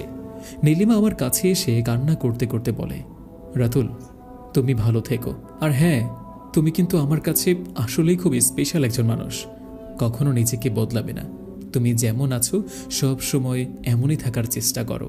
আমি প্রতিদিন তোমাকে দেখব আমার জাদুর আয়নাতে, তোমার সাথে এই মধুময় স্মৃতিগুলো আমি আমার জীবনে বাধাই করে রাখব। এদিকে আমি কিছুই বলছিলাম না, শুধু কান্না করছিলাম। আমিও হয়তো নীলিমার প্রেমে পড়ে গিয়েছি, কিন্তু এখন আমি তাকে এই কথাটা বলতে পারবো না, কারণ তাকে এখন ফিরতেই হবে তার নিজের দেশে। নীলিমা আমাদের সকলের থেকে বিদায় নিয়ে তার সাথীদের সাথে আবারও চাঁদে যাওয়ার জন্য রওনা করল। দেখতে দেখতে তারা সকলেই আমাদের চোখের বাইরে ওই গভীর মহা আকাশে মিলিয়ে গেল। নীলিমা যাওয়ার পর আমি মাটিতে বসে পাগলের মতো চিৎকার করে কান্না করছিলাম। মিজান দরবেশ আমার কাছে এসে বলে, তুমি যা করেছো একদম ঠিক করেছো, তোমার জায়গায় অন্য কেউ হলে হয়তোবা নীলিমাকে তার ভালোবাসার বাঁধনে আটকিয়ে রাখতে পারত, কিন্তু তুমি সেটা করোনি। তুমি এই কারণেই হয়তোবা নীলিমার কাছে তুমি আর 5 জন ছেলের মতো না। আমিও মেনে নিচ্ছি তুমি আর 5 জন ছেলের মতো না। আমি মিজান দরবেশকে বলি, বিশ্বাস করবেন কিনা জানি না, সে যাওয়ার পর আবার মনে হচ্ছে আমার ভিতর থেকে কলিজাটা কেউ একজন টেনে নিয়ে যাচ্ছে। আমি তো কখনো তাকে ভালোবাসিনি, তারপরেও আমার এত কষ্ট হচ্ছে কেন আমি জানি না। আমি এটা ভাবতেই পারছি না নীলিমার কথা, কখনো আমার সাথে আর ওর দেখা হবে না, ও কখনো আমার সাথে দেখা করতে আসবে না। মিজান দরবেশ আমাকে বলে, নিয়তির বিধান কখনো পরিবর্তন করা যায় না রাতুল, তুমি আবারও তোমার দৈনিক জীবনে ফিরে যাও, নিজেকে সামলাও। মিজান দরবেশ তখন রোকসানা আর রহিমকে বলে, রাতুলকে তার হোটেলে পৌঁছে দিয়ে আসো। আমি মিজান দরবেশ থেকে বিদায় নিয়ে রোকসানা ও রহিমকে নিয়ে সেই পাহাড় থেকে নেমে আসি আর হাসতে হাসতে আমি আমার হোটেলের সামনে চলে আসি। রোকসানা আর রহিম আমাকে বলে, এখন আমাদের ফিরতে হবে রাতুল। আমি রোকসানা আর রহিমকে বলি, দেখো নীলিমা তো আর কখনো আমার কাছে আসতে পারবে না, তবে এই একটি রাতের ভেতরেই তোমরা দুজন আমার খুব কাছের বন্ধু হয়ে গিয়েছ। তোমরা তো জিন পড়ে, তোমরা চাইলেই আমার সাথে যে কোনো সময় দেখা করতে পারবে। রোকসানা আর রহিম বলে, তুমিও আমাদের খুব কাছের বন্ধু হয়ে গিয়েছ রাতুল। আমরা যখনই সময় পাই তোমার সাথে দেখা করতে আসব। আল্লাহ হাফিজ রাতুল, ভালো থেকো তুমি, আর নিজের যত্ন নিও। আমরা মন থেকে দোয়া করব যেন তুমি নিজেকে সামলে আবারও দৈনিক কাজে ফিরে যেতে পারো, ব্যস্ত হয়ে যেতে পারো। রোকসানা আর রহিম আমার থেকে বিদায় নিয়ে চলে গেল। তারা যাওয়ার পর আমি আমার হোটেলে প্রবেশ করি। হোটেলে আসার পর আমি দেখতে পাই হোটেলের সামনে 4 জন পুলিশ অফিসার দাঁড়িয়ে আছে, আর তাদের সাথেই আছে আমার সকল বন্ধু। আমাকে দেখে সবাই আমার কাছে ছুটে এলো আর জানতে চাইল, কোথায় ছিলি তুই? আমার যে বন্ধু নরখাদক পিচাস তুলে নিয়ে গিয়েছিল সে আমার কাছে এসে বলল, ধন্যবাদ দোস্ত, তুই না থাকলে আমি প্রাণে বেঁচে ফিরতে পারতাম না। আমি তো ভয় পেয়ে গিয়েছিলাম যে এটা ভেবে ওরা না তোর কোনো ক্ষতি করে ফেলে। আমিও জঙ্গলের বাইরে এসে সাথে সাথে হোটেলে এসে সকল বন্ধুদের সকল কিছু জানাই। তারপর আমরা সবাই একসাথে হয়ে থানা থেকে পুলিশ নিয়ে আসি, আর এখনই আমরা সকলে রওনা করব সেই জঙ্গলের দিকে। তার আগেই তো তুই হোটেলে ফিরে এলি। তখন সেই 4 জন পুলিশ অফিসার আমার কাছে এসে বলে, আপনি ঠিক আছেন তো রাতুল সাহেব? আপনার বন্ধুরা কি সব উল্টাপাল্টা বলছে? তারা বলছে আপনাকেও আর আপনার বন্ধুকে নাকি পিচাস তুলে নিয়ে গিয়েছিল। আমরা এসব বিশ্বাস করি না। তারপরেও আপনাদের এই বন্ধুত্বের জোরাজোরির কারণে আমরা এখনই যেতাম সেই জঙ্গলে দেখার জন্য। আসলে বিষয়টা কি? আমি পুলিশ ভাইদের বলি, আমি আপনাদের সাথে তর্কে যেতে চাই না যে এই পৃথিবীতে পিচাস আছে কি নেই, তবে আপনাদের কাছে একটি কথা জানতে চাই আমি। তখন পুলিশ ভাইয়েরা আমাকে বলে, কি কথা জানতে চান আপনি রাতুল সাহেব? আমি পুলিশ ভাইদের বলি, আচ্ছা আপনাদের এই পাহাড়ি এলাকায় তো প্রতি বছরই বাংলাদেশের বিভিন্ন জায়গা থেকে মানুষজন ঘুরতে আসে, তাই না? পুলিশ ভাইরা বলে, হ্যাঁ আসে তো। তখন আমি তাদের বলি, যেসব মানুষ প্রতি বছরই 50 থেকে 60 জন মানুষ নিখোঁজ হয়ে যায়, তারা কোথায় যায় বলতে পারবেন? আপনারা এত সাংবাদিকদের সামনে এসে বলছেন তারা এই পাহাড় এলাকায় পথ হারিয়ে গহীন জঙ্গলে চলে যায় আর সিংহ পশু পাখিদের শিকার হয়, কিন্তু আমি যদি বলি তারা কোনো পথ হারায় না, তাদেরকে গভীর রাতে তুলে নিয়ে যাওয়া হয় আর জ্বলন্ত আগুনের মাঝে পুড়ে তাদেরকে খেয়ে ফেলা হয়। জানি আপনারা বিশ্বাস করবেন না, কিন্তু এটাই সত্য, তাই তো আপনাদের বললাম। একটি কথা মিলিয়ে রাখবেন অফিসার, আগামীকাল থেকে যতদিন আপনারা এই অঞ্চলের থানায় থাকবেন দেখবেন আর কোনো মানুষ নিখোঁজ হবে না। মন থেকে আপনাদের অনেক ধন্যবাদ জানাই, কারণ আপনারা এত রাতেও আমাদের পাশে এসে দাঁড়িয়েছেন। পুলিশ ভাইয়েরা বলেন, না এটা তো আমাদের দায়িত্ব। ঠিক আছে, আপনারাও ভালো থাকবেন, আমরা আসি তাহলে। তারপর পুলিশ ভাইয়েরা আমাদের থেকে বিদায় নিয়ে চলে গেল। তার পরের দিনই আমরা সকল বন্ধুরা মিলে আবার ঢাকায় চলে আসি। সেদিনের পর থেকে আমার কোনো বন্ধু আর সাজেক যাওয়ার কথা ভুলেও মুখে আনেনি, কিন্তু আমি প্রতি শীতেই একা একা চলে আসি সেই আগের হোটেলটাতেই আমি উঠি, আর সেই বেঞ্চের মাঝে 1 কাপ কফি হাতে নিয়ে গভীর রাত পর্যন্ত ওই চাঁদের দিকে তাকিয়ে থাকি। নীলিমা হয়তোবা এখনও আমাকে তার জাদুর আয়নার মাধ্যমে দেখে। আমি জানি তাকে আমি আর কখনো দেখতে পারবো না, কিন্তু তাকে দেখার ইচ্ছাটা আমার সব সময় রয়েই যাবে। গল্পটা এখানেই সমাপ্ত করছি। আমি জানি না গল্পটা আপনাদের কাছে কেমন লেগেছে, বাট বিশেষ করে আমার কাছে গল্পটা খুবই ভালো লেগেছে, এবং রাইটারকেও অসংখ্য ধন্যবাদ। এত সুন্দর করে সাজানো গোছানোভাবে আমাদের সকলকে একটি গল্প উপহার দিয়েছেন। লিসেনার্স যারা শুনছেন গল্পটা, আপনাদের কাছে কেমন লেগেছে গল্পটা অবশ্যই কমেন্টে জানাবেন। এবং যারা যারা বলছেন যে আমরা কমেন্ট করছি, আমাদের কমেন্টের নামগুলো ঠিকানাগুলো কেন বলছেন না, অবশ্যই আপনাদের কমেন্টগুলো বলা হবে। আমরা কমেন্ট তাদেরগুলোই বলে থাকি যারা ভিডিওটা দেখার সাথে সাথেই কমেন্ট করতে শুরু করে। প্রথম 100 জন কিংবা প্রথম 50 জন কমেন্ট আমরা পড়ে থাকি। আর হ্যাঁ, আরেকটা কথা, আমরা কিছুদিনের মধ্যেই লাইভে আসছি 50,000 সাবস্ক্রাইব উপলক্ষে।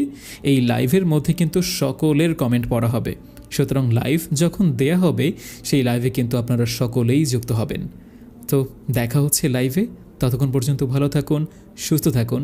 আর যদি আপনারা আপনাদের লাইভ স্টোরি শেয়ার করতে চান, ডেসক্রিপশনে আমাদের হোয়াটসঅ্যাপ নাম্বার আছে কিংবা ইমেল আছে, সেখানে যোগাযোগ করতে পারেন। আপনার সাথে ঘটে যাওয়া ঘটনাগুলো শোনাতে পারেন সবার মাঝে। আল্লাহ হাফেজ, আসসালামু আলাইকুম।